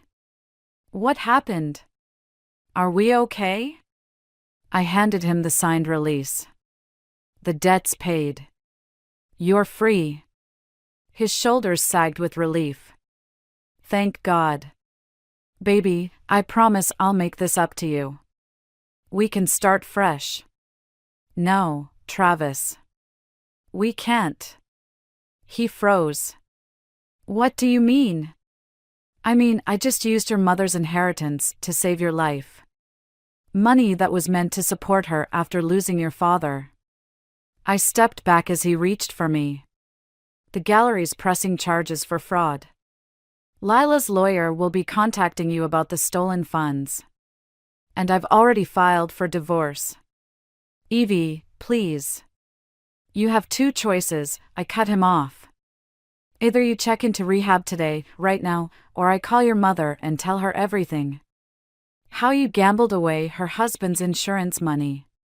How you stole from a grieving artist. How you nearly got us both killed." Travis's face crumpled.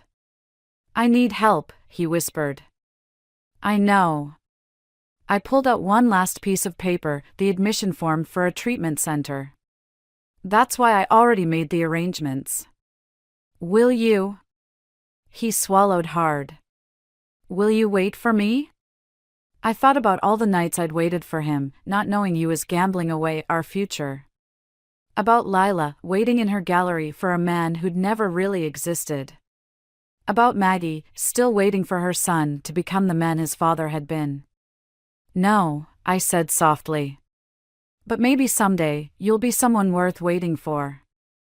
I watched as Victor's men escorted Travis to another car, heading for the treatment center. My phone buzzed with a text from Sam, papers filed. You okay? I looked at our reflection in the building's mirrored surface, Travis disappearing into the car, me standing alone in the afternoon sun. For the first time in weeks, I felt something close to peace. No, I texted back. But I will be. 3 weeks after Travis entered rehab, Maggie showed up at my apartment unannounced.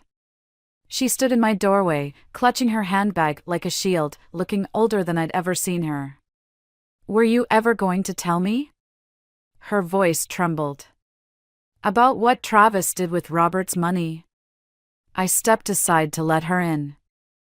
How did you find out? The insurance company called about some paperwork. She sank onto my couch. I started asking questions. Then I spoke to Lila. Her eyes met mine. That poor girl. How could he? The kettle whistled in the kitchen, giving me a moment to collect myself. When I returned with 2 cups of tea, Maggie had pulled out a stack of letters. He's been writing to me from the facility, she said. Trying to explain. But I need to hear it from you, Evie. All of it. So I told her everything, the gambling, the lies, the debt to Victor. With each revelation, her hands gripped the letters tighter, knuckles white against the paper. I should have seen it, she whispered. The signs were all there, just like with his father. I nearly dropped my cup. What? Why do you think Robert had such a large life insurance policy? Her laugh was bitter. He got it after his first stint in rehab, 20 years ago. Said it was to protect us if he relapsed. The pieces clicked into place, Travis's secrecy, his father's sudden heart attack last year. The way Maggie had insisted on handling all the funeral arrangements alone. Did Travis know? About his father? No. Robert made me promise never to tell him. He was afraid Travis would. She closed her eyes. Would follow the same path. My phone buzzed, a text from the rehab facility, Travis Mitchell requesting immediate family visit. Urgent. Maggie saw the message over my shoulder. We should go together. The facility was an hour outside the city. During the drive, Maggie told me more about Robert, his struggles, his recoveries. His final relapse that led to that fatal night at a casino in Vegas. By the time we arrived, I felt the weight of 2 generations of addiction pressing down on us. Travis was waiting in the visitor's room, wearing facility-issued sweats that made him look somehow younger and older at the same time. When he saw Maggie, his face crumpled. Mom? What are you doing here? She stepped forward. Learning that my son is more like his father than I ever wanted him to be. Travis went pale. What do you mean? The gambling, Travis. The lies. Your father. She took a shaky breath. Your father died chasing one last win. Just like you almost did. He collapsed into a chair, hands shaking. Dad was. Like me? No, Maggie's voice hardened. You're like him. And I won't watch another Mitchell man destroy himself and everyone around him. I'm getting help, Travis protested. I'm trying to change. Are you? I cut in. Or are you just trying to win me back? Like another game you think you can play? Evie, please. Mom. He looked between us desperately. I know I messed up. But I'm doing the work. I'm facing everything I've done. Then face this, Maggie pulled out one last letter, not from the stack Travis had sent, but an older one, yellowed with age. Your father wrote this before he died. I think it's time you read it. Travis took the letter with trembling hands. As he read, tears began rolling down his face. When he finished, he looked up at his mother with new understanding. He was trying to win back what he lost, Travis whispered. Just like I was. The difference is, Maggie said softly, you still have a chance to choose a different ending. I watched them embrace, mother and son united in grief and hope. In that moment, I realized that sometimes the greatest act of revenge isn't about making someone suffer, it's about forcing them to face the truth. No matter how painful that truth might be. As I turned to leave, Travis called out, Evie, wait. There's something else you need to know. 6 months after Travis entered rehab, I sat in Lila's gallery, surrounded by her new exhibition. The walls were covered with photographs, not Travis's this time, but her own. Images of broken things made beautiful, shattered mirrors, cracked pottery filled with gold, weathered buildings reclaimed by nature. It's called restoration, Lila said, handing me a glass of wine. Sometimes things have to break completely before they can be rebuilt. I studied a particularly striking image of a wedding ring half buried in sand. Is that the one Travis gave me? Yes. She smiled without bitterness. I almost threw it into the ocean, but then I thought, why waste good art material? The gallery door chimed. Maggie entered, followed by Travis. He looked different, thinner, but somehow more substantial. Real. His eyes met mine briefly before focusing on the photographs. These are incredible, Lila, he said softly. Thank you. She straightened her shoulders. The proceeds are going to a gambling addiction support center. Seemed fitting. Travis nodded, then pulled an envelope from his jacket. I've been working with my counselor on making amends. This is the first installment to repay what I took from the gallery. Lila took the envelope without opening it. Keep it. Fund someone else's recovery instead. I don't deserve your forgiveness. No, she agreed. But you have it anyway. That's how healing works. As Lila led Maggie through the exhibition, Travis turned to me. I found a job. Teaching photography at the community center. It's not much, but it's honest work. I heard, I said. Sam told me you're also volunteering at the addiction hotline. 3 nights a week. He hesitated. I got my 90-day chip yesterday. Congratulations. An uncomfortable silence stretched between us. Finally, Travis pulled out another envelope, this one worn, like it had been carried for weeks. I wrote this during my 4th week in rehab, he said. After I read my dad's letter. I've rewritten it dozens of times, but... well, you should just read it. I opened the envelope slowly, aware of his eyes on me as I unfolded the pages. Dear Evie, it began. I used to think rock bottom was losing all our money, or facing Victor, or watching you walk away. But real rock bottom was realizing that I'd become my father's son in all the wrong ways. While ignoring the one lesson he tried to teach me through his death, that love isn't about winning or losing, it's about choosing, every day, to be worthy of it. The letter continued, detailing his struggles, his shame, his gradual understanding of the damage he'd caused. But it was the final paragraph that made my hands shake. I'm not asking you to take me back. I'm not even asking for forgiveness. I'm writing to tell you that you were right about everything. Your revenge wasn't making me pay the money back or forcing me into rehab.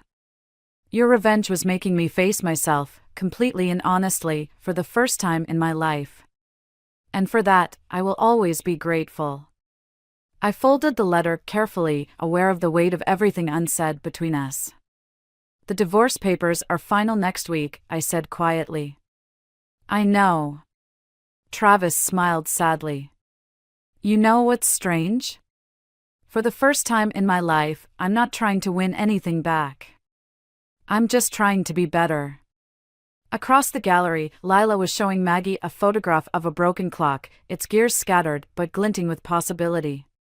The late afternoon sun caught the image, casting fractured light across the floor between Travis and me. "Maybe that's the real difference between you and your father," I said. "You're learning to live with the pieces, instead of trying to gamble them back together." Travis nodded, understanding in his eyes. As I turned to leave, he called out one last time. "Evie? Thank you for making me fold when you did." I paused at the door, looking back at the exhibition title, Restoration. "Sometimes," I said, "losing everything is the only way to find out what's worth keeping." Outside, the city was painted in sunset colors, broken and beautiful and full of possibilities. I walked toward it, leaving the gallery and Travis behind, knowing that some things need to stay broken to remind us why we choose to heal. The text message glowed like a toxic secret on Michael's phone. 3 little dots that changed everything. "Miss you already. Same time next week?" I stared at those words until they burned into my retinas, my fingers hovering over the screen. Michael had left his phone on the kitchen counter, a rookie mistake for someone who'd managed to hide an affair for God knows how long. The device buzzed again, another message appearing. "Last night was perfect. Better than perfect. Juliet," I told myself. "Just put the phone down and walk away." But I couldn't. My hands trembled as I scrolled up, each message worse than the last. Pet names. Inside jokes. Plans for future rendezvous. The timestamps stretched back months. I set the phone down exactly where I'd found it, careful not to disturb a single thing. Then I walked to our bedroom, and sat on the edge of the bed, my legs refusing to hold me up any longer.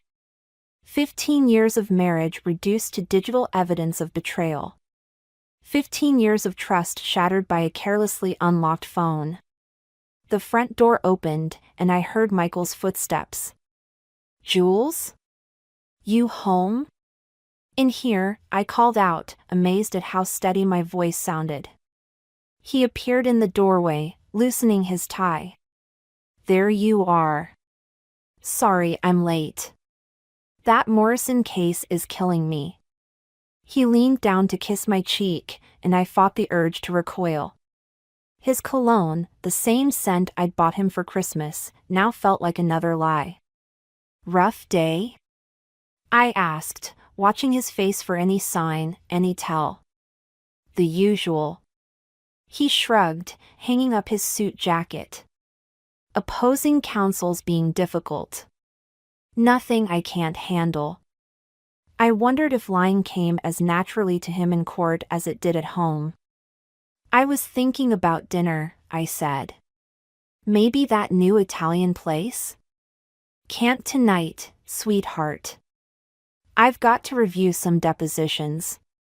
He was already reaching for his phone. "Rain check?" "Sure." I smiled, the muscles in my face straining. "Rain check." He disappeared into his home office, and I heard him lock the door, a habit he developed over the past year. Now I knew why. My sister Sam's voice echoed in my head, "You're too trusting, Jules. People aren't always what they seem." I'd defended Michael then, convinced she was just being her usual cynical self. Now her words felt prophetic. I walked to the kitchen and opened a bottle of wine, pouring myself a generous glass. The burgundy liquid swirled like blood in the crystal, and I thought about all the nights I'd waited up for him. All the late meetings and weekend depositions I'd never questioned. My phone buzzed, Sam, as if summoned by my thoughts. "Hey sis, still on for lunch tomorrow?" I typed back, "Actually, can you come over tonight? It's important." "Everything okay?" No, nothing was okay. Nothing would ever be okay again. But I couldn't put it in a text. Just need to talk. Be there in 30. I took another sip of wine and opened my laptop. It was time to find out exactly who had been texting my husband. Time to understand the scope of his betrayal. Time to decide what I was going to do about it. Because one thing was certain, I wasn't going to be the foolish, trusting wife anymore. Michael had taught me a valuable lesson today. Sometimes the people closest to you are the ones you should trust the least. From his office, I heard him laugh softly at something on his phone. The sound made my stomach turn. Let him laugh. Let him think he's clever. Let him believe his secret is safe. I opened a new browser window and started searching. After all, knowledge is power, and right now, knowledge was the only weapon I had.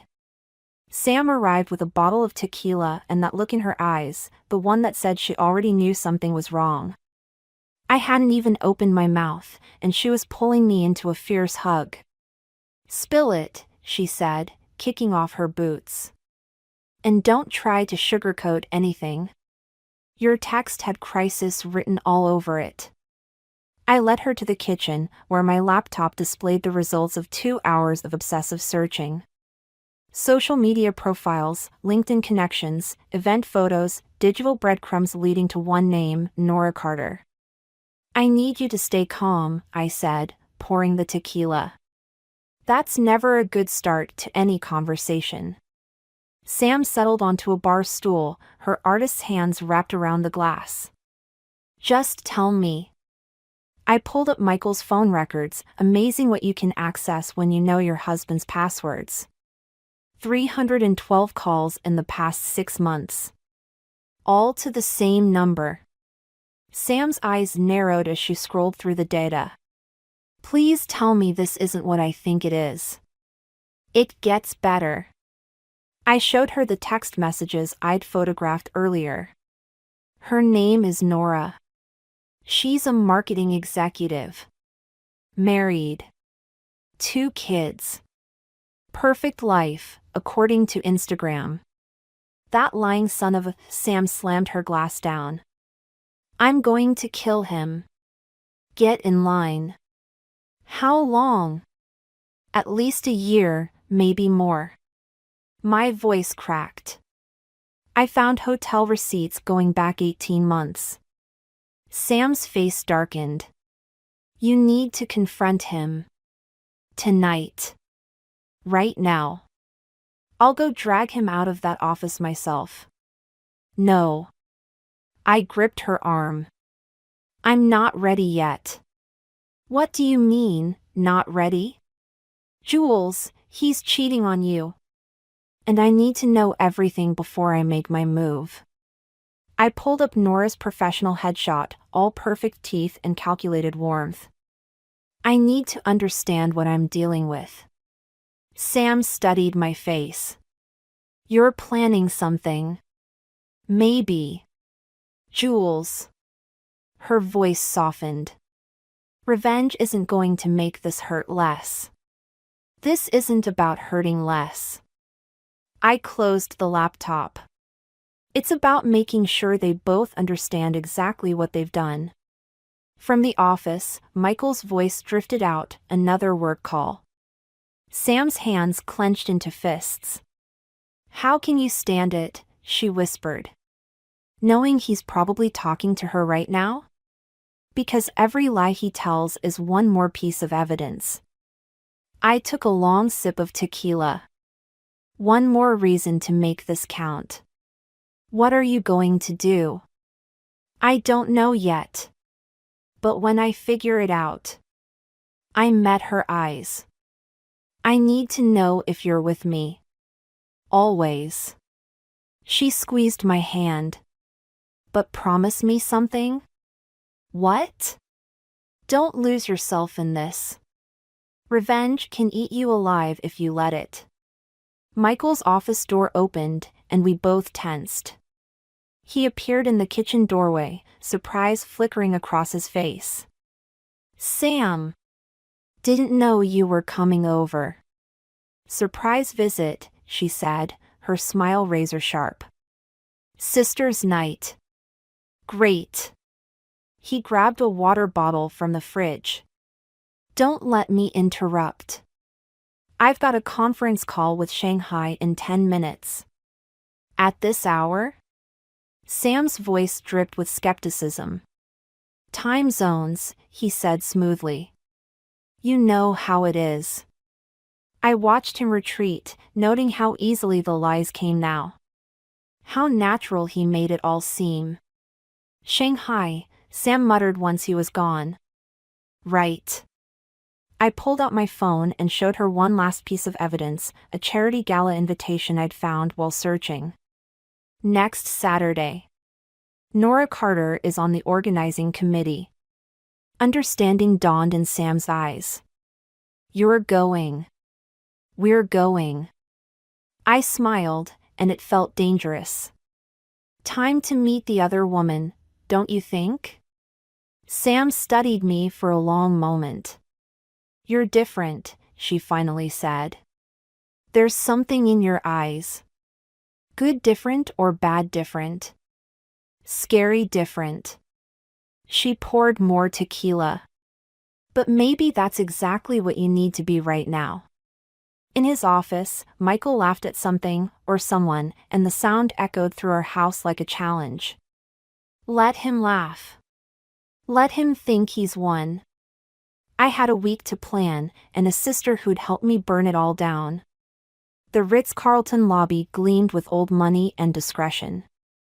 I sat in a leather armchair, pretending to read a magazine while my heart hammered against my ribs. Michael had texted his usual lie about working late. But his calendar, synced to our shared home computer, showed a 3-hour block marked client dinner. 3 hours. The perfect amount of time for dinner, drinks, and whatever else happened in room 1542.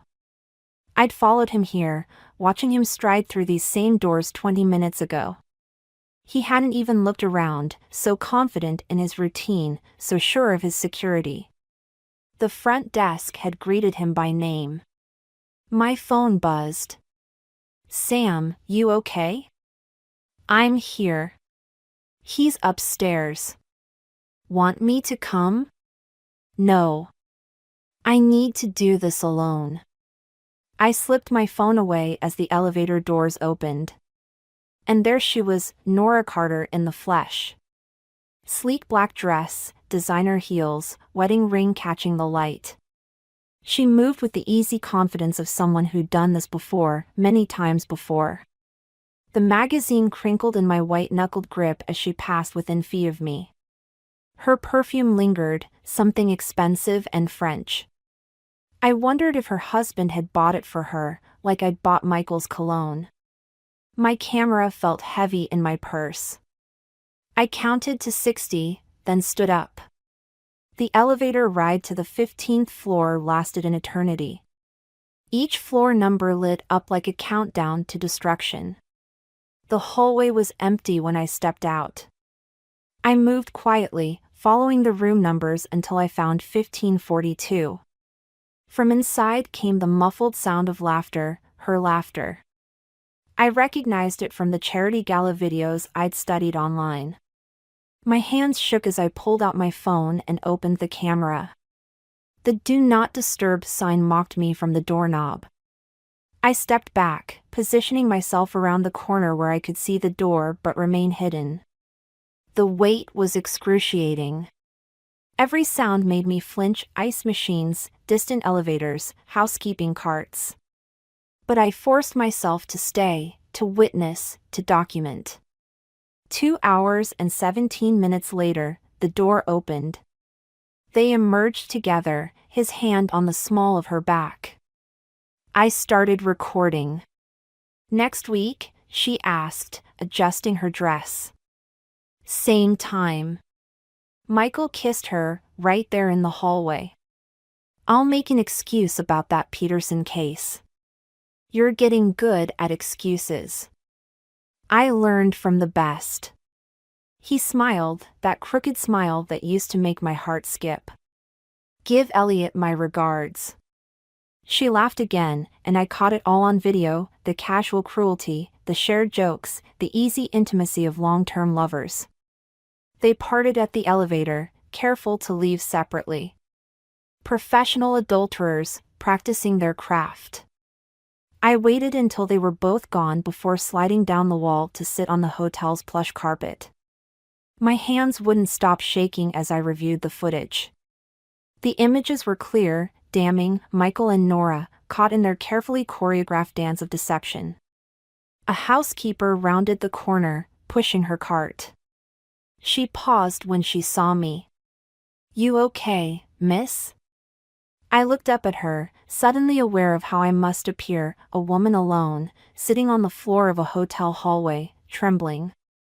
"No," I said honestly. "I'm not okay at all." She nodded, understanding in her eyes. "Room 1542, she said quietly. "They come every week. Sometimes twice. Every week.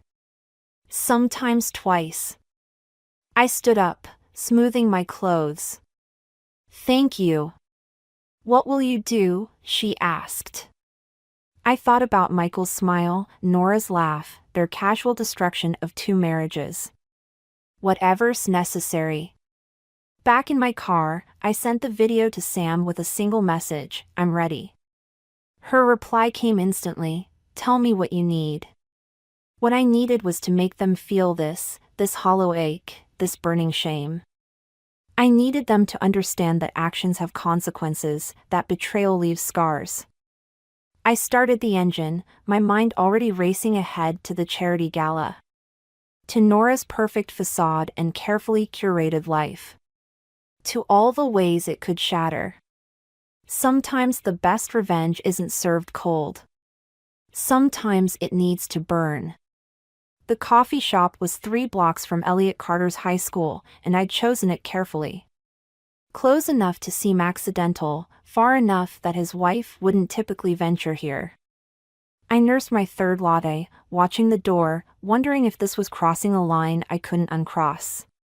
He walked in at exactly 3:45, just as his school's website indicated his last class would end. The man my husband's mistress went home to every night looked nothing like I'd imagined, kind eyes, slightly rumpled sweater. A stack of papers under his arm. I waited until he had his coffee before accidentally bumping into him near the cream and sugar station. "Oh, I'm so sorry," I said, helping him gather the scattered papers. AP English essays, I noticed. Red marks dotted the margins with encouraging comments. "No harm done." He smiled, and something twisted in my chest. "Though I think you got some coffee on Shakespeare. Let me buy you another one to make up for it." "That's really not necessary."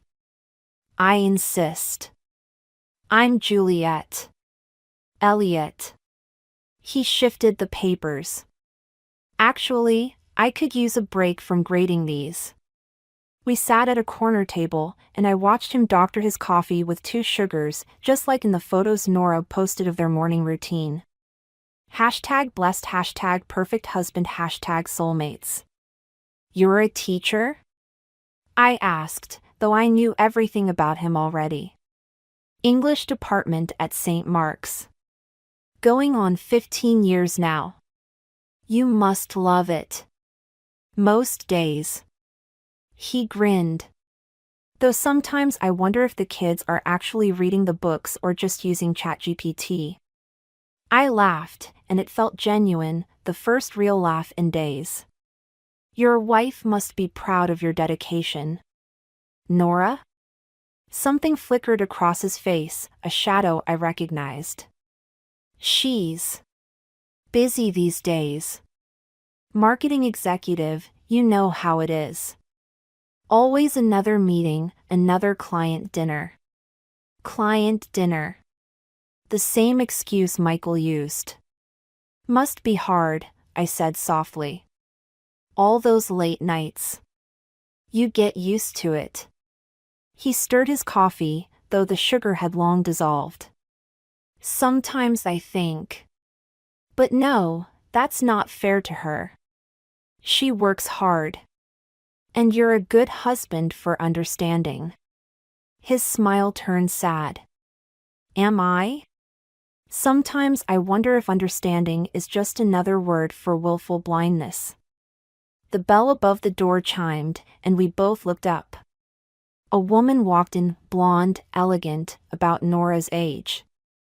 Elliot's shoulders tensed before relaxing when he saw it wasn't her. You should come to the charity gala next weekend, he said suddenly. Nora's organizing it. It's for the school's scholarship fund. My heart stuttered. Oh, I couldn't. Please? It'd be nice to have someone to talk to who actually wants to discuss books instead of networking. He pulled out an invitation. Bring your husband. I took the embossed card, my fingers trembling slightly. That's very kind. Besides, he added quietly, maybe you can help me figure out if I'm just being paranoid. Our eyes met, and in that moment, I saw everything he wasn't saying. The suspicions. The sleepless nights. The carefully maintained denial. Sometimes, I heard myself say, paranoia is just intuition wearing a fancy name tag. He nodded slowly, understanding passing between us like a current. You know something. It wasn't a question. I stood up, suddenly unable to breathe. I should go. Juliet. His voice stopped me. Whatever you know. Whatever you're planning. Remember there's more than one person who'll get hurt. I looked back at him, this decent man with his red pen and kind eyes, marking papers and waiting up for a wife who was in another man's bed. Sometimes, I said, the truth hurts less than the lies we tell ourselves. I left him there, clutching his cooling coffee, the invitation burning in my purse like a loaded gun. Sam was right, revenge wasn't simple. It wasn't clean. And now I had a choice to make, protect an innocent man or burn it all down. My phone buzzed, Michael, asking what I wanted for dinner. I ignored it, staring instead at the invitation. The gala was in 3 days. 3 days to decide if justice was worth the collateral damage. 3 days to decide what kind of person I really was. The gala invitation sat on my desk like a loaded weapon while I scrolled through Nora Carter's perfectly curated life. Each photo was a masterclass in deception, family vacations, date nights with Elliot, motivational quotes about loyalty and success. The timestamp on one caught my eye, posted the same afternoon she'd been with Michael at the Ritz. My phone buzzed. Sam, you sure about this? I clicked another photo, Nora at last year's gala, champagne flute in hand, Michael barely visible in the background. How many times had they exchanged glances across crowded rooms, playing their secret game? Jules? I found something, I typed back. Come over. Sam arrived 20 minutes later, carrying Chinese takeout and concern. I turned my laptop screen toward her. Look at the comments. She leaned in, reading. From the real MCT, stunning as always. That's Michael. 3 years ago. Before he even made partner at the firm. I pulled up more photos, more comments. He's been hiding in plain sight, leaving breadcrumbs all over her social media. Jesus. Sam set down her chopsticks. They weren't even trying to hide it. Because they thought nobody was looking. I opened another tab. But that's not the best part. Look at her company's website. The marketing firm's leadership page showed Nora in her executive headshot. Below it, a list of major clients. Including Michael's law firm. She helped land their account 2 years ago, I said. Probably how they met. So it's not just an affair, it's a potential ethics violation. Sam's eyes widened. If the firm found out, they'd both lose everything. The thought should have satisfied me. Instead, it left me cold. But so would Elliot. The teacher? Jules, you can't protect everyone. He invited me to the gala. Asked me to help him figure out if he was being paranoid. I pushed away from the desk. You should have seen his face, Sam. He knows something's wrong, but he can't let himself believe it. Like you couldn't? The words hit like a slap. I stood up, pacing. This isn't about me. Isn't it? Sam followed me. You're obsessing over this woman's life, planning this elaborate revenge. When was the last time you actually dealt with how you feel? I feel fine. Really? Because you look like you haven't slept in days. The doorbell rang before I could respond. Through the window, I saw Michael's car in the driveway, home early for once. Hide this, I hissed, closing the laptop. Act normal. Michael walked in as Sam was gathering the takeout containers. Ladies' night again? Just catching up, Sam said, her voice carefully neutral. I was just leaving. Stay, he said. I brought work home, but I'd love to hear what you two are up to. The casual line made my stomach turn. I watched him head upstairs to change, wondering how many times he'd said those exact words before meeting Nora. I can't keep doing this, I whispered once he was gone. Pretending everything's normal while they. Then don't. Sam gripped my shoulders. Confront him. Tell him what you know. Or better yet, tell Elliot. Let him be the one to blow it all up. No. I pulled away. The gala's in 2 days. Everyone will be there, the firm's partners, Nora's clients, their whole social circle. I picked up the invitation. If they want to play happy couples in public, let's give them a show they'll never forget.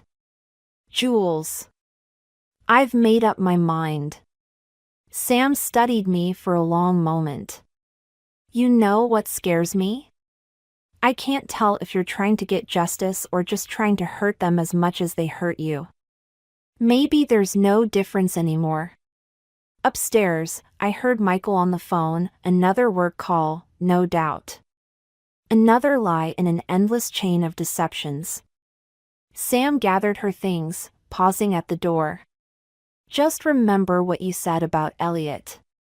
About collateral damage. I remember. And? I looked at the invitation again, at Nora's name in elegant script. Sometimes you have to break things to fix them. Sam left, and I stood alone in my kitchen, listening to my husband lie to his lover while planning their next meeting. 2 days until the gala. 2 days until I turned their perfect world upside down. Let them have their secrets for now. Soon enough, everyone would know the truth. The grand ballroom of the Riverside Hotel sparkled with champagne flutes and fake smiles. I adjusted my black dress, borrowed from Sam, who'd called 3 times already to ask if I was sure about this. I'd stopped answering after the second call. The USB drive in my clutch felt like it weighed 1,000 pounds. 3 minutes of video, dozens of photos, and a detailed timeline of meetings, hotel receipts, and social media breadcrumbs. Everything needed to destroy 2 marriages and at least 1 career. Nora commanded the room from a raised platform, perfect in her designer gown, introducing the evening's charitable cause. Behind her, a massive screen displayed the school's logo. The same screen that would soon show something very different. Juliet. Elliot appeared beside me, genuine warmth in his smile. You came. Is your husband here? He's running late. Another lie to add to the pile. Michael had left hours ago, claiming he needed to review contracts before Monday. Nora's been so stressed about tonight. Elliot watched his wife with obvious pride. Biggest fundraiser of the year. My fingers tightened around my clutch. She seems to handle pressure well. That's my girl. He beamed as Nora finished her speech to enthusiastic applause. Listen, would you mind if I introduced you? She'd love to meet another professional woman who... Elliot. My voice cracked. Don't. He turned, confusion crossing his face. What's wrong? Before I could respond, I saw Michael slip into the ballroom through a side door. He caught Nora's eye across the room, and something passed between them, a look so intimate it made my stomach turn. I need some air, I muttered, pushing through the crowd toward the terrace. The night air hit my face like a slap. I gripped the stone balustrade, trying to steady my breathing. Below, the hotel's gardens stretched into darkness, and I wondered if I could just walk away. Disappear into the night and leave them to their lies. Jules? I froze. Michael stood in the doorway, champagne in hand. What are you doing here? Elliot invited me. I turned, studying my husband's face. Surprised? He shifted uncomfortably. I thought you had deadlines this weekend. Funny. I thought you had contracts to review. Something flickered in his eyes, recognition, maybe fear. Before he could respond, Nora appeared behind him. Michael, the senior partners want, oh. She stopped short, perfect smile faltering for just a moment. I'm sorry, I didn't realize. Nora, this is my wife, Juliet. Michael's voice was steady, practiced. Jules, this is Nora Carter, our marketing consultant. We shook hands, both of us wearing masks that felt paper thin. Her perfume, the same scent from the hotel hallway, made me want to scream. Your husband speaks so highly of you, she lied smoothly. Funny, he's never mentioned you. The tension crackled between us like static electricity. Inside, the MC was announcing the evening's presentation. We should get back, Michael said quickly. The partners. Of course. I smiled, all teeth. Don't let me keep you. They retreated together, not quite touching but moving in perfect synchronization. Through the glass doors, I saw Elliot watching them, a small frown creasing his forehead. My phone buzzed. Sam again, please don't do this. I looked at the USB drive, then at the happy couples mingling inside. At Michael and Nora, playing their parts to perfection. At Elliot, still watching with growing confusion. The MC's voice boomed through the speakers, and now, a special presentation about our scholarship program. My hand tightened around the drive. One upload and it would all come crashing down. The affair, the business connection, the years of lies, all of it exposed on that massive screen for everyone to see. But Elliot's kind eyes haunted me. The way he'd talked about books over coffee. The pride in his voice when he spoke about his students. The MC was calling for the tech team to start the presentation. It was now or never. I looked down at the garden again, at the darkness that promised escape. Then I straightened my shoulders and walked back inside, clutch held tight against my racing heart. Sometimes the worst revenge isn't what you do to others, it's what you force them to do to themselves. I found them in the hotel's conservatory, away from the crowd. Michael's hand rested on Nora's lower back as they whispered together, their faces close. The USB drive felt heavy in my hand as I stepped into the moonlit space. Don't let me interrupt. They jumped apart like guilty teenagers. Michael's tie was slightly askew, the same tie I'd bought him for our anniversary last year. Jules, he started. 3 years.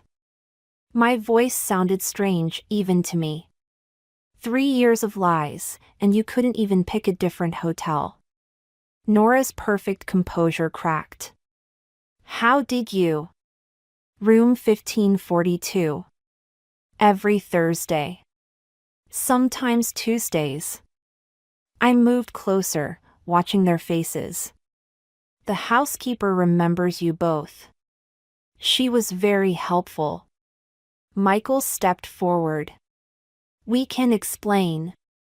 Can you explain the firm's ethics policy on sleeping with marketing executives who handle their accounts? I turned to Nora.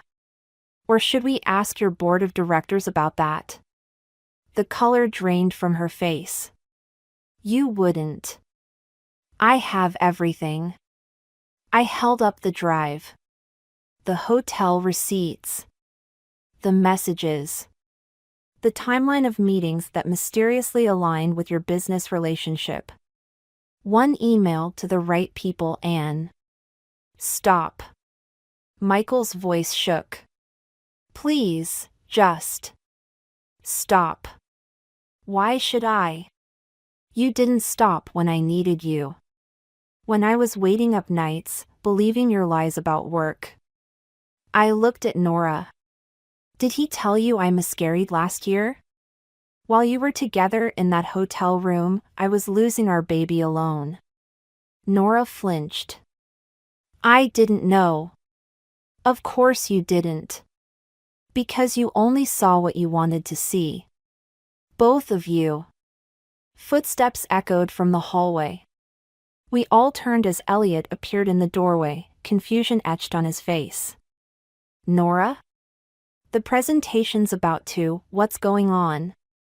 The silence stretched like a wire about to snap. I watched Nora's perfect mask slip back into place, watched her reach for another lie. Nothing, honey. Just discussing the fundraiser. Don't. My voice cut.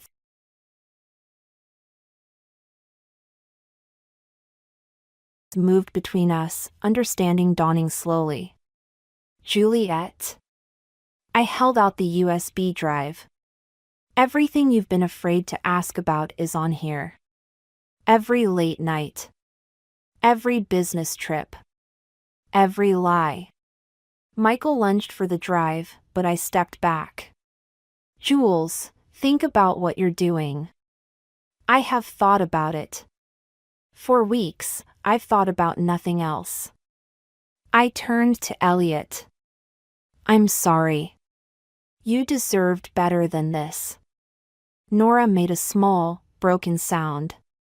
Please. My children. Should have been reason enough to stop. I placed the drive in Elliot's trembling hand. The truth hurts less than the lies we tell ourselves. Someone wise told me that recently. Elliot stared at the drive, then at his wife. How long? Neither Michael nor Nora could meet his eyes. The answer hung in the air between us all. I'll save you the trouble of more lies. I moved toward the door. 3 years, 2 months, and 16 days. But who's counting? Jules, wait, Michael reached for me. I pulled away. Don't touch me. Don't call me. Don't try to explain. I met his eyes one last time. The divorce papers will be on your desk Monday morning. Behind me, I heard Nora begin to cry, heard Elliot's quiet, devastated questions. But I didn't look back. I walked through the ballroom, past the curious glances and whispered conversations, out into the cool night air. Sam was waiting in her car, just like she promised. One look at my face and she opened her arms. Did you do it? I collapsed into the passenger seat, suddenly exhausted. I gave the drive to Elliot. Better than showing everyone at the gala? This way. I closed my eyes. This way they have to face what they've done. No public scandal to hide behind. Just the truth, finally. Sam started the car. Where to? I thought about our house, filled with 15 years of memories and lies. About Michael's clothes in our closet, his toothbrush by our sink. Anywhere but home. The coffee shop where I'd first met Elliot looked different in the morning light. Or maybe I was the one who'd changed. I traced the rim of my cup, watching the door, wondering if he'd come. He did. Same rumpled sweater, same stack of papers under his arm. Different eyes though, older somehow, wearier. "Thank you for meeting me," he said, sliding into the seat across from me. "I wasn't sure you'd want to." Neither was I. He ordered coffee, 2 sugars, just like before. "Nora moved out yesterday." I heard. The divorce announcements had made several legal blogs. Michael's firm had quietly asked for his resignation the week before. "I'm sorry about the children. They're resilient. More than we give them credit for." He pulled something from his bag, the USB drive. I watched it all. Multiple times, actually. Kept thinking maybe I'd missed something, some warning sign. We see what we want to see. Until we can't anymore. He set the drive between us like a boundary marker. The funny thing is, I'd convinced myself I was paranoid. That I was imagining things. Then you walked into this coffee shop. I never meant to. Yes, you did. His voice was gentle but firm. You knew exactly what you were doing. And I'm grateful. That stopped me. Grateful? For the truth. Even though it hurt. Even though it destroyed everything I thought I knew. He smiled sadly. Sometimes destruction is necessary for rebuilding.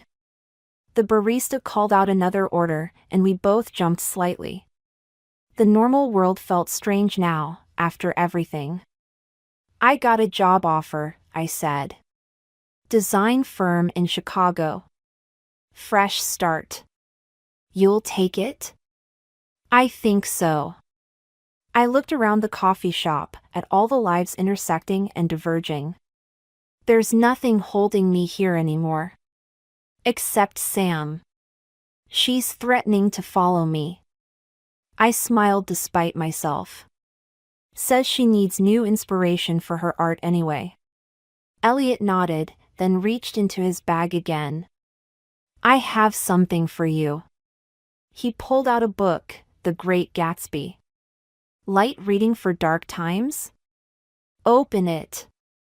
Inside, he'd written, "Sometimes we tell ourselves stories to survive. But the truth, however painful, sets us free. Thank you for my freedom. I don't deserve. You do." He stood up, gathering his papers. "We all deserve the truth, Juliet. Even when it breaks us." After he left, I sat there for a long time, holding the book, thinking about stories and truth and freedom. My phone buzzed, a text from Michael. Another apology, another plea for conversation. I deleted it without reading. The bell above the door chimed, and Sam walked in, her artist's smock splattered with fresh paint. "Ready?" she asked. "For what?" "Adventure. Change. Life." She grinned. "I found us an apartment in Chicago. 2 bedrooms, great light, walking distance to your new office and the best art district in the city." "Us? You really think I'd let you do this alone?" She sat down, stealing a sip of my coffee. "Besides, I hear Chicago has much better dating options than our cheating ex-husbands." "Sam. Too soon?" I looked at Gatsby on the table, at Elliot's words about freedom. at my sister's paint-stained hands and fierce, protective love. Actually, I said, it's perfect timing. Sam smiled, pulling out her phone to show me apartment photos. As she talked about exposed brick and natural lighting, I thought about Nora and Michael, about lies and consequences. About the stories we tell ourselves to survive. But mostly, I thought about tomorrow, and all the blank pages waiting to be filled. I picked up Gatsby, tucking it into my bag alongside the job offer and apartment listings. Sometimes the best revenge isn't about destroying someone else's story, it's about finally being brave enough to write your own. So, Sam said, eyes bright with possibility, when do we start? I looked at my sister, my constant, my compass, my co-conspirator in both revenge and redemption. We already have. The phone slipped from my fingers, hitting the kitchen counter with a sharp crack. Those 3 little dots kept pulsing on Connor's screen, taunting me with their rhythmic dance. Someone was typing, deleting, typing again. I shouldn't have looked. Shouldn't have noticed the notification. Shouldn't have touched his phone at all. I'm Addison, and until 30 seconds ago, I thought I knew what trust meant. Mom? Everything okay? Chloe's voice drifted down from upstairs, probably hearing the clatter of the phone. Fine, honey. Just dropped something. My voice stayed steady, a teacher's practiced control. 16 years of marriage, and here I was, hands trembling over a text message that read, "Same time tonight? I'll wear that thing you like." The message disappeared before my eyes, deleted. Of course. Connor always was meticulous about covering his tracks. Even the way he arranged his shoes by the door, perfectly aligned, spoke of someone who liked things just so. Need help with dinner? Chloe appeared in the doorway, her dark hair pulled into a messy bun, Connor's eyes staring back at me from her face. The similarity made my stomach turn. Actually, yes. I needed a witness, someone to ground me in reality. Could you chop these onions? She moved beside me, our elbows touching as we worked. The kitchen filled with the sharp scent of onions, masking the acid taste of bile rising in my throat. Dad working late again? Her knife tapped steadily against the cutting board. Bars busy on Thursdays. The lie came easily, practiced over months of similar conversations. But now the words felt like glass in my mouth. My phone buzzed. Connor. Traffic's terrible. Don't wait up. Chloe peered over my shoulder. 3rd Thursday this month. I looked at her sharply. She'd been counting.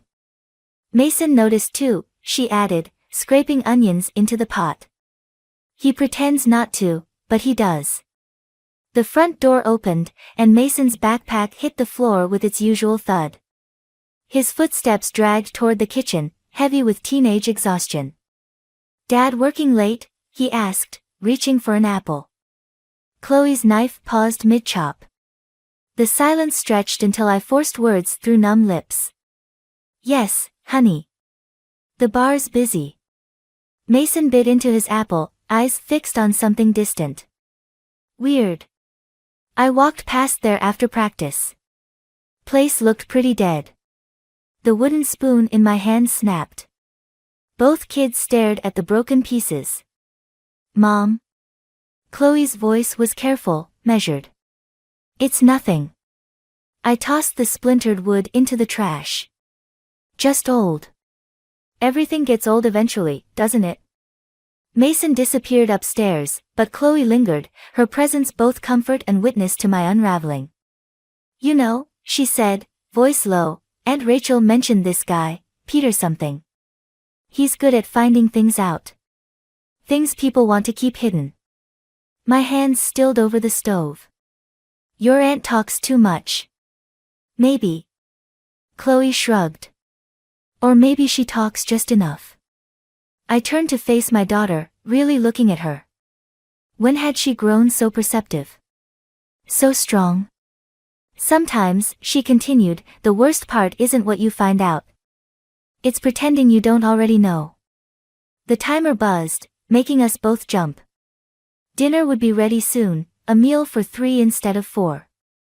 Again. I picked up Connor's phone, still lying where it fell. The screen had cracked, a spider web of lines distorting his lock screen, our family photo from last summer's vacation.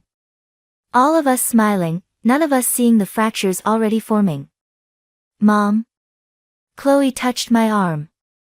What are you going to do? I placed the broken phone exactly where Connor always left it, aligned perfectly with the counter's edge. I'm going to serve dinner. And then I'm going to make a phone call. To Peter. To Peter. The decision settled in my chest like a stone. Because you're right, honey. The pretending has to stop. Peter's office smelled like old coffee and secrets. The leather chair creaked under me as I pulled out Connor's credit card statements, copies I'd made while he slept. My hands didn't shake anymore. That was new. These are from the last 6 months, I said, spreading them across Peter's desk. Notice anything? He adjusted his reading glasses, weathered fingers tracing the lines of numbers. The Chandler Hotel. Every Thursday. He glanced up. Expensive taste. We've never stayed there. The words tasted bitter. Not once in 16 years. Peter nodded, his silence more telling than words. I'd known him since before Connor, back when he'd helped my sister through her divorce. Now here I was, following her footsteps. My phone buzzed. Connor. Running late tonight. Business meeting. Of course you are, I muttered, switching the phone off. Have you confronted him? Peter gathered the statements into a neat pile. Not yet. The door opened, cutting me off. Jenna stood in the doorway, her college backpack slung over one shoulder. Uncle Peter, I brought those files you, oh. Her eyes widened. Aunt Addison. The room suddenly felt too small. Jenna, my niece, Connor's part-time bartender, the girl who'd practically grown up in our house, shifted uncomfortably. Just dropping off some paperwork, I said, too quickly. For the school fundraiser. Right. Jenna's laugh was nervous, high-pitched. I should go. My shift at the bar starts soon. Thursday night. The words slipped out before I could stop them. Must be busy. Something flickered across her face, guilt? Fear? She practically fled the office. Peter watched her go, his expression unreadable. That's interesting. What is? The bar's closed on Thursdays. Has been for months. Renovation work. The room tilted sideways. I gripped the edge of his desk, knuckles white. Connor told me. He said. I know what he said. Peter's voice was gentle. Question is, what are you going to do about it? My phone lit up again, Chloe. Mom, Dad's home early. He's asking questions about where you are. I stood, gathering the statements. I need proof. Real proof. Addison. Peter's tone made me pause. Be careful. Sometimes the truth is worse than we imagine. At home, Connor was in the kitchen, cooking. He only cooked when he felt guilty. Where were you? His smile was perfect, practiced. I tried calling. Parent-teacher conferences. The lie came easily now. You know how it is. He nodded, stirring something that smelled like garlic and deception. Jenna's coming for dinner. Thought it would be nice, family time. My heart stopped. Jenna? Yeah, she seemed upset earlier. Said she could use some family support. Chloe appeared in the doorway, her eyes finding mine. I invited Mason's friend over too. For support. Connor's spatula paused mid-stir. What friend? Jake. His dad's a lawyer. Chloe's voice was innocent, but her message was clear. She was building witnesses. The more the merrier, I said, matching Connor's smile with one of my own. Two could play at this game of perfect families. Later, as everyone gathered around the dinner table, I watched how Jenna wouldn't meet my eyes. How Connor's hand shook slightly as he passed the bread. How Mason kept looking between them, picking up on the tension none of us would name. "So, Jenna," I said, cutting into my chicken. "How's work at the bar?" "Good." She stabbed a piece of broccoli. "Quiet on Thursdays." Connor's fork clattered against his plate. Chloe kicked me under the table, a warning or encouragement, I couldn't tell. "Funny," Mason said, "since it's closed for renovations." The silence that followed was deafening. Connor recovered first. Different sections, different days. You know how construction goes. But the crack was there, visible now. In his voice, in Jenna's rigid posture, in the way everyone at the table suddenly found their plates fascinating. I stood, gathering empty glasses. "Who wants dessert?" I made Connor's favorite. "Actually," Jenna pushed back her chair, "I should go." "But you've barely eaten," Connor protested. Our eyes met across the table, and for a moment, I saw fear in his. He knew. He knew that I knew. "Stay, Jenna," I said softly. "Family should stick together, don't you think?" The timer in the kitchen went off, shrill and insistent. Someone had to break first. It was just a matter of time. The Chandler Hotel receipt burned in my pocket as I walked through its marble lobby. Everything gleamed, the floors, the fixtures, the fake smiles of the staff. The kind of place that charged extra for secrets. "Can I help you?" The receptionist's nameplate read, "Sarah." "I hope so." I slid my driver's license across the counter. "My husband's been staying here." "Connor Walsh?"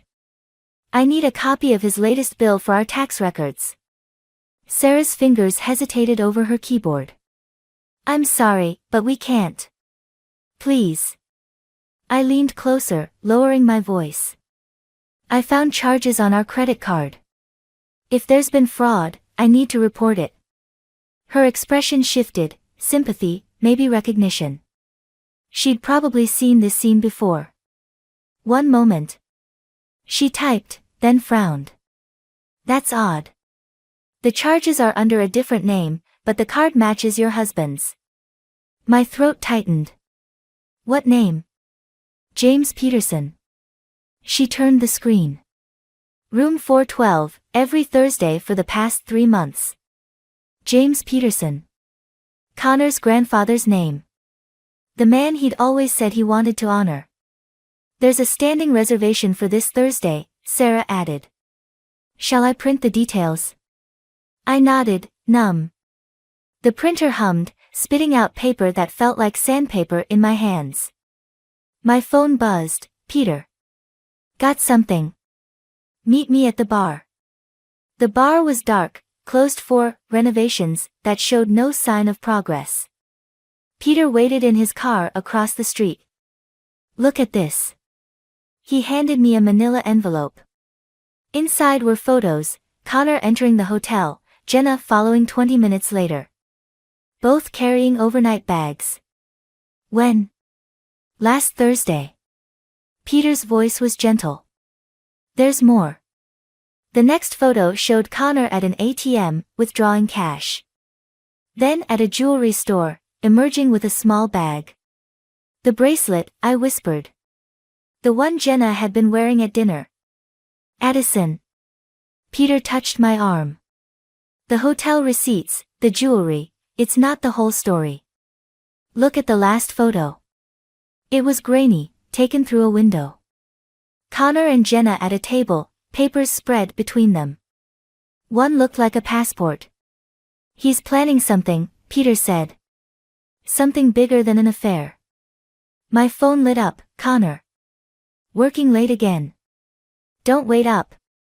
I looked at the hotel reservation in my hand. 3 hours from now, room 412. I need to see that room.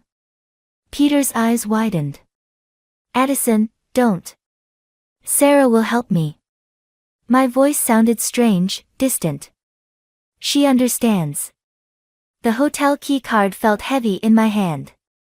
Sarah had barely hesitated when I explained. Another woman who knew the taste of betrayal. Room 412 was pristine, waiting for its Thursday guests. I moved through it like a ghost, touching nothing, seeing everything. 2 water glasses by the bed. A forgotten hair tie on the bathroom counter. Jenna's brand. The closet door was ajar. Inside, a small safe stood open. Empty, except for a folded paper that had slipped behind it. My hands shook as I retrieved it. A bank statement from the Cayman Islands. Connor's grandfather's name again, but recent dates. Large deposits. My phone buzzed again. Chloe, Mom, where are you? Dad came home, but left again. He's acting weird.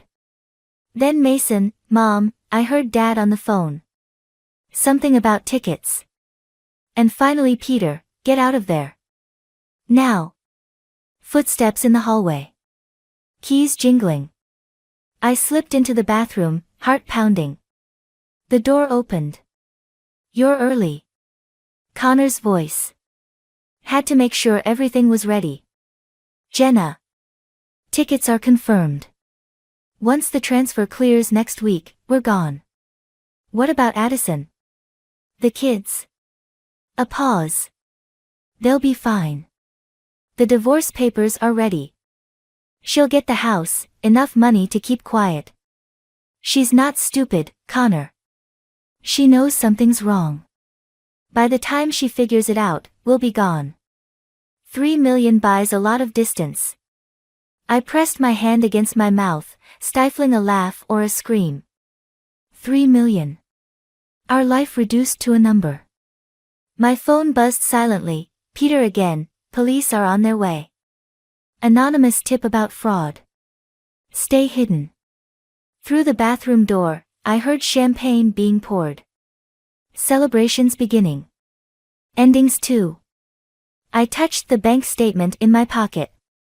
Sometimes the worst betrayals aren't about the heart at all. Sirens wailed in the distance, growing closer. In the other room, glasses clinked together in a toast to futures that would never come. The police station hummed with fluorescent lights and half-truths. I sat across from Detective Morris, the Cayman Islands bank statement between us, while Connor spent his first night in a holding cell. $3 million, Morris said, tapping the paper. That's a lot of renovation money. Funny how expensive lies can be. My voice didn't shake anymore. That should have scared me. Mrs. Walsh, we'll need you to sign these statements. He slid papers across his desk. But there's something else you should know. A knock interrupted us. Jenna stood in the doorway, wearing that damned bracelet. Her eyes were red, mascara smudged. I'm ready to talk, she said. Morris nodded. Have a seat. I stood to leave, but Jenna caught my arm. Stay. Please. You need to hear this. The bracelet glinted under the harsh lights. Connor's grandfather's name echoed in my head, James Peterson. A dead man's identity used to steal from the living. The money, Jenna started, then stopped. Swallowed. It wasn't just from the bar. Morris leaned forward. Go on. Connor. He's been running something bigger. The bar was just a front. She twisted the bracelet around her wrist. I thought I was helping with bookkeeping, but then I saw the real numbers. My phone buzzed. Chloe, Mom, there are people at the house. They're asking about Dad's business partners. Then Mason, Mom, they're taking Dad's computers. Mrs. Walsh. Morris was watching me. Your children are safe. We have officers there. Jenna's voice cracked. I'm so sorry, Aunt Addison. He said if I didn't help, he'd tell everyone about the accident. What accident? She pulled up her sleeve. Above the bracelet, a long scar traced her forearm. Last year, at the bar. A customer got rough. Connor. He handled it. Said he'd protect me, but then he started asking for favors. The room tilted sideways. Connor, my Connor, who color-coded his sock drawer and remembered every anniversary. Who apparently buried bodies and laundered money. The hotel meetings, I said, were for business. Jenna's laugh was hollow. The kind you can't do in broad daylight. Morris spread out more papers. We've traced connections to 3 other establishments. All using the same pattern. My phone lit up again. Peter, don't react. Connor made bail. His brother posted it. The brother we hadn't spoken to in 5 years. The one Connor said was trouble. Detective, my voice was steady, I need protection for my children. Already arranged. He gestured to an officer. We'll have someone escort you. No. Jenna stood abruptly. You can't go home. Connor has a backup plan. He always has a backup plan. The bracelet caught the light again, and suddenly I understood. It's not just jewelry, is it? She unclasped it, handed it to Morris. Look inside the links. The detective examined it under a magnifying glass. USB drives. Clever. Everything's there, Jenna whispered. Every transaction, every name. He gave it to me as insurance, but really it was a trap. If anything happened, I'd go down too. My phone buzzed one final time, an unknown number. You have no idea what you've started. Connor's voice, even in text, was perfectly controlled. Like his sock drawer. Like his lies. Detective, I stood, gathering my coat, I need to make a call. In the hallway, I dialed Chloe. Pack bags for you and Mason. Peter's coming to get you. Mom? Her voice was small. Are we ever coming back? I watched through the window as Morris bagged the bracelet, proof of both corruption and corruption's cure. Not until it's safe. I pressed my forehead against the cold glass. Not until I finish what your father started. Behind me, Jenna approached, her wrist bare where the bracelet had been. I want to help. For real this time. I turned to face her, seeing not my niece but a mirror, another woman trapped in Connor's web, looking for redemption. Then help me understand, I said. Everything. Because sometimes, the only way to end a story is to go back to its beginning. Even if that beginning was built on graves we never knew we were dancing on. Peter's safe house smelled like dust and old promises. I watched the surveillance feed on his laptop, my children asleep in the next room. On screen, Connor paced his office at the bar, phone pressed to his ear. The cameras were Jenna's idea, Peter said, adjusting the volume. She planted them yesterday. The audio crackled. Connor's voice filled the room. No, listen. The police don't have everything. The bracelet's just insurance. Yes, I know what happens if, don't threaten me. Jenna sat beside me, her bare wrist a reminder of what we'd given up. There's more coming. Watch. On screen, Connor's brother Marcus entered the frame. The prodigal son returned at last. You promised this would be clean, Marcus said. Now the cops are crawling everywhere. Addison doesn't know the whole story. Connor's laugh was ugly. She thinks it's just about money and a cheap affair. Let her. My fingers curled into fists. Beside me, Jenna tensed. And the kids? Marcus asked. Leverage, if I need it. Connor straightened his perfectly pressed shirt. Addison won't risk them. The laptop screen cracked under my grip. Peter gently pried my hands away. Mom? Chloe stood in the doorway, Mason behind her. They'd heard everything. Go pack, I said. We're leaving. No. Chloe moved closer, eyes fixed on the screen. We're done running. On the feed, Connor pulled out a familiar leather notebook, my grandmother's diary, the one thing I'd saved from my childhood home. See this? Connor waved it at Marcus. Everything we need is in here. The old property deeds, the original contracts. Once we have those, the development deal goes through, Marcus finished. And the money gets cleaned through the construction. Perfect crime. My grandmother's land. The acres of forest she'd protected, that I'd inherited. That Connor had been trying to get me to sign over for months. He can't access it without your signature, Peter said quietly. No. I watched Connor slide the diary into his safe. But he can make me sign. Jenna stood abruptly. I need to go back. What? No. The word came out sharp. He trusts me now. Thinks I'm terrified of the police finding out about everything. She touched her scarred arm. I can get into that safe. It's too dangerous. But even as I said it, I knew she was right. Mason stepped forward, his quiet voice steady. Dad always said I was just like him. Maybe it's time to use that. What do you mean? He'll expect me to come home. The dutiful son, worried about his father. His smile was pure Connor. I can distract him while Jenna gets the diary. Absolutely not. But Chloe was already nodding. I'll create a scene at school, she said. He'll have to come deal with it. Administrative emergency, parent conference. You've all lost your minds.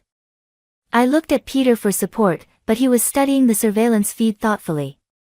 It could work, he said. With the right timing. On screen, Connor opened another bottle of whiskey, his movements precise even in destruction. Just like everything else he'd torn apart. My phone buzzed. Detective Morris, Connor's brother, made some interesting calls. You need to move. Now. Another message followed, and Mrs. Walsh? Whatever you're planning. Make it count. I looked at my children, seeing not victims but warriors. At Jenna, no longer the manipulated niece but a survivor seeking redemption. At Peter, who'd watched my sister's destruction and wouldn't let history repeat. Tomorrow, I said finally. We do it tomorrow. And then? Chloe asked. I watched Connor on screen, drinking to victories he hadn't won yet. Then we take everything. Not just the diary or the evidence. Everything. Because sometimes revenge isn't about destruction.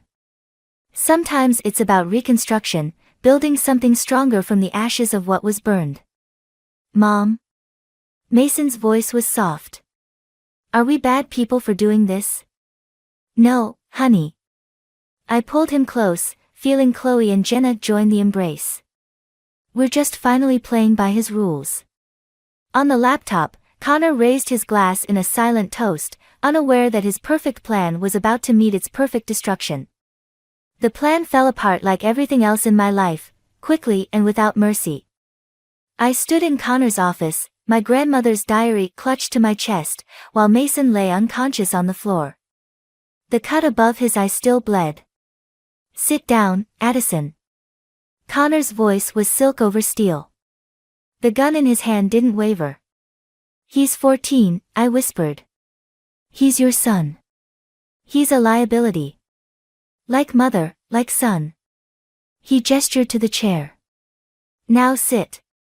Through the office window, I could see Jenna being led away by Marcus, her attempt to crack the safe having failed spectacularly. Chloe's diversionary tactic at school had only bought us minutes, not the hours we'd needed. The diary. Connor held out his free hand. Unless you want Mason to wake up with more than just a headache. My fingers traced the worn leather cover. Inside were the property deeds, the contracts, my grandmother's legacy. And now, Connor's ticket to millions. You never loved me, did you? The question surprised us both. His laugh was familiar, yet strange. I loved what you represented.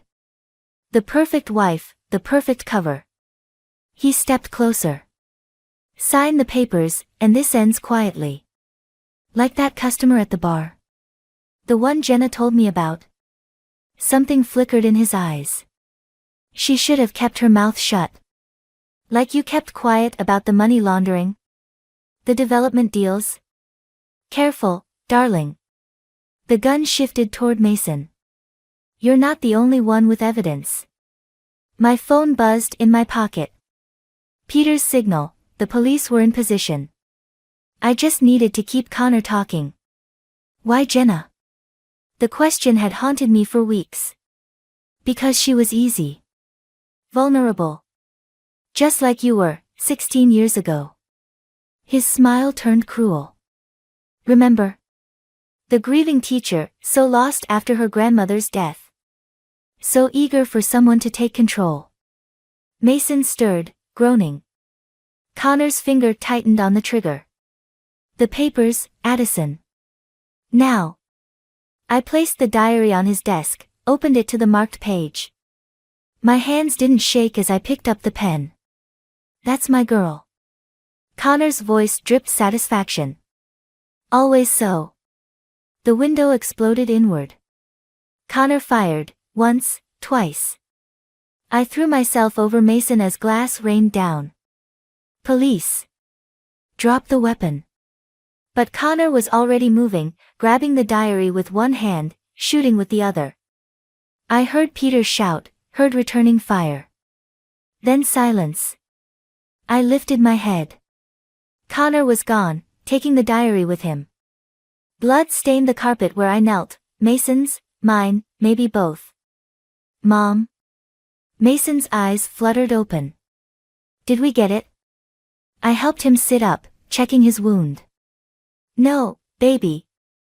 We didn't. But I saw Jenna. He winced. Before Dad hit me. She had something in her hand. Peter burst through the door, gun drawn. Addison. Are you? He's gone. I pressed my sleeve against Mason's cut. He has the diary. Peter holstered his weapon, a strange smile playing at his lips. Does he? From his jacket, he pulled out familiar worn leather. My grandmother's diary. How? The one Connor took was a copy. Jenna appeared in the doorway, Marcus notably absent. We switched them last week.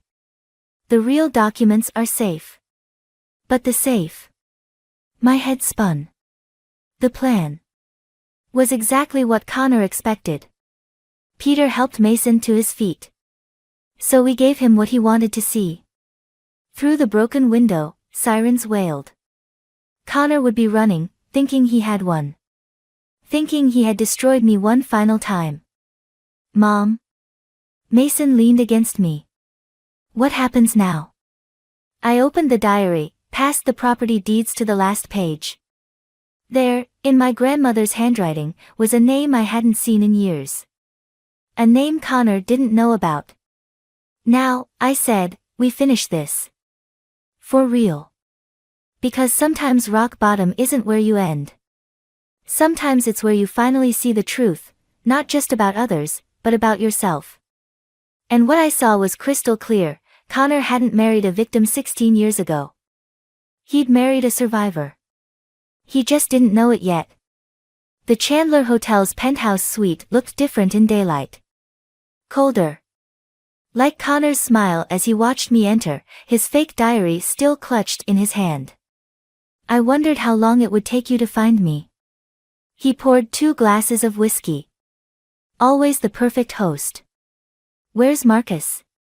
Gone. With the money. Connor's laugh held no humor. Turns out betrayal runs in the family. I moved closer, noting the packed bags by the door. Like father, like son. Speaking of sons. He slid one glass toward me. How's Mason's head? My fingers itched to grab the crystal tumbler and smash it into his perfect teeth. Instead, I pulled out my phone, playing the video Jenna had recorded last year, the accident at the bar. Connor's expression didn't change as he watched himself push the drunk customer down the stairs. Watched Jenna scream. watched himself stage the scene. Insurance, he said simply. Like everything else. Including me. Especially you. He closed the diary. Though I have to admit, you surprised me. All these years, I thought you were just convenient. Movement in the hallway caught my eye, Peter's signal. Everything was in place. The property deeds, I said. They're worthless without my signature. About that. Connor's smile widened. Remember our anniversary trip to Vegas? That contract you signed while slightly intoxicated? My blood ran cold. You didn't. Power of attorney. Limited, but enough. He pulled out another document. Everything transfers tomorrow. The land, the development rights, all of it. There's just one problem. I finally picked up the whiskey glass. You're reading the wrong diary. The door burst open.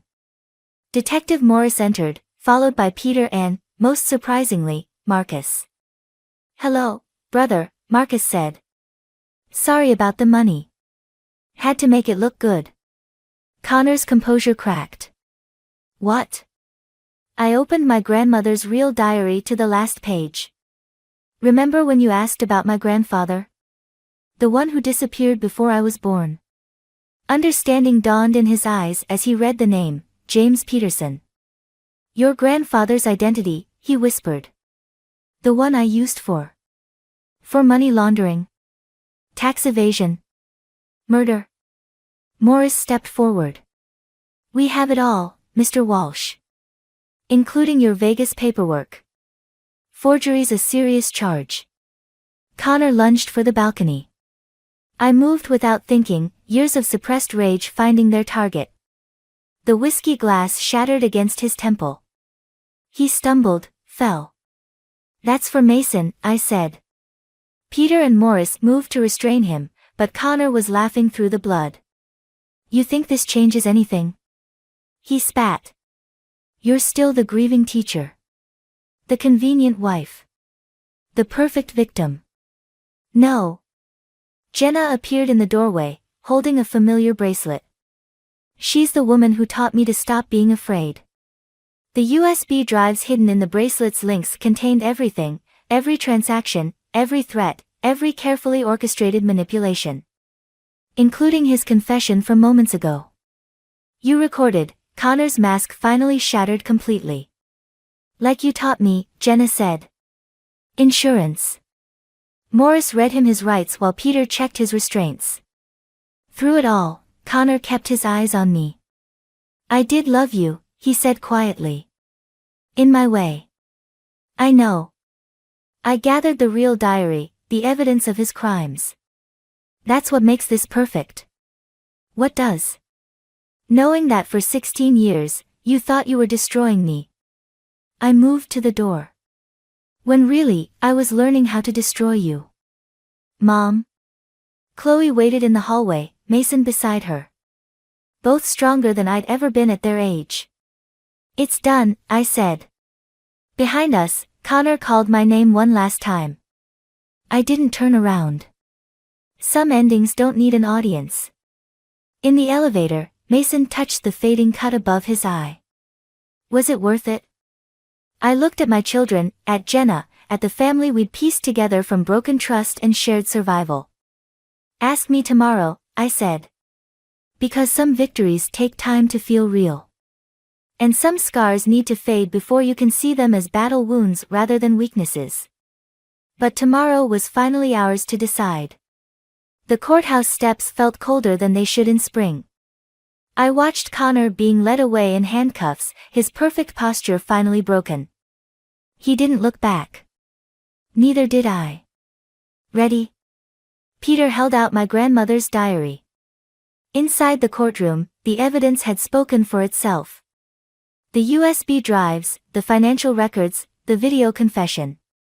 But it was the diary that had sealed everything, my grandfather's identity, the original property deeds, the truth Connor had tried to steal. Almost. I turned to face the gathered press. They wanted their story, the betrayed wife, the corrupt businessman, the perfect family shattered. But that wasn't my story to tell anymore. Jenna stepped forward, her scarred arm now worn like a badge. I'll handle the statements. You don't have to, I said. I do. She squared her shoulders. For both of us. Mason touched the fading cut above his eye. Can we go home now? Home. Not the house Connor had chosen, with its perfect lawn and carefully arranged furniture. Something new. Something ours. Actually, Chloe pulled out a set of keys, my grandmother's old house keys. I have an idea about that. The property stretched before us, acres of forest Connor had tried to steal. The old house stood exactly as I remembered, waiting. It needs work, Peter observed. Good. I watched Mason wander toward the creek where I'd played as a child. We need something to build. Mom? Chloe's voice was hesitant. There's something else you should know. She handed me her phone. On screen was a message from Connor's brother Marcus. The money he stole from you, I found it. All of it. What do you want to do? Peter asked. I looked at my children, at Jenna, at the home that had sheltered 3 generations of survivors. I want to build something he can't break. The contractor arrived that afternoon. As she surveyed the property, I opened the diary one last time. Past the deeds and documents, past the evidence that had destroyed Connor's empire, to a letter I'd never shown anyone. Not even in court. My dearest Addison, my grandmother's handwriting flowed across the page. By the time you read this, you'll understand why your grandfather disappeared. Why I had to protect what was ours. Sometimes the greatest act of love is knowing when to fight back. Mom?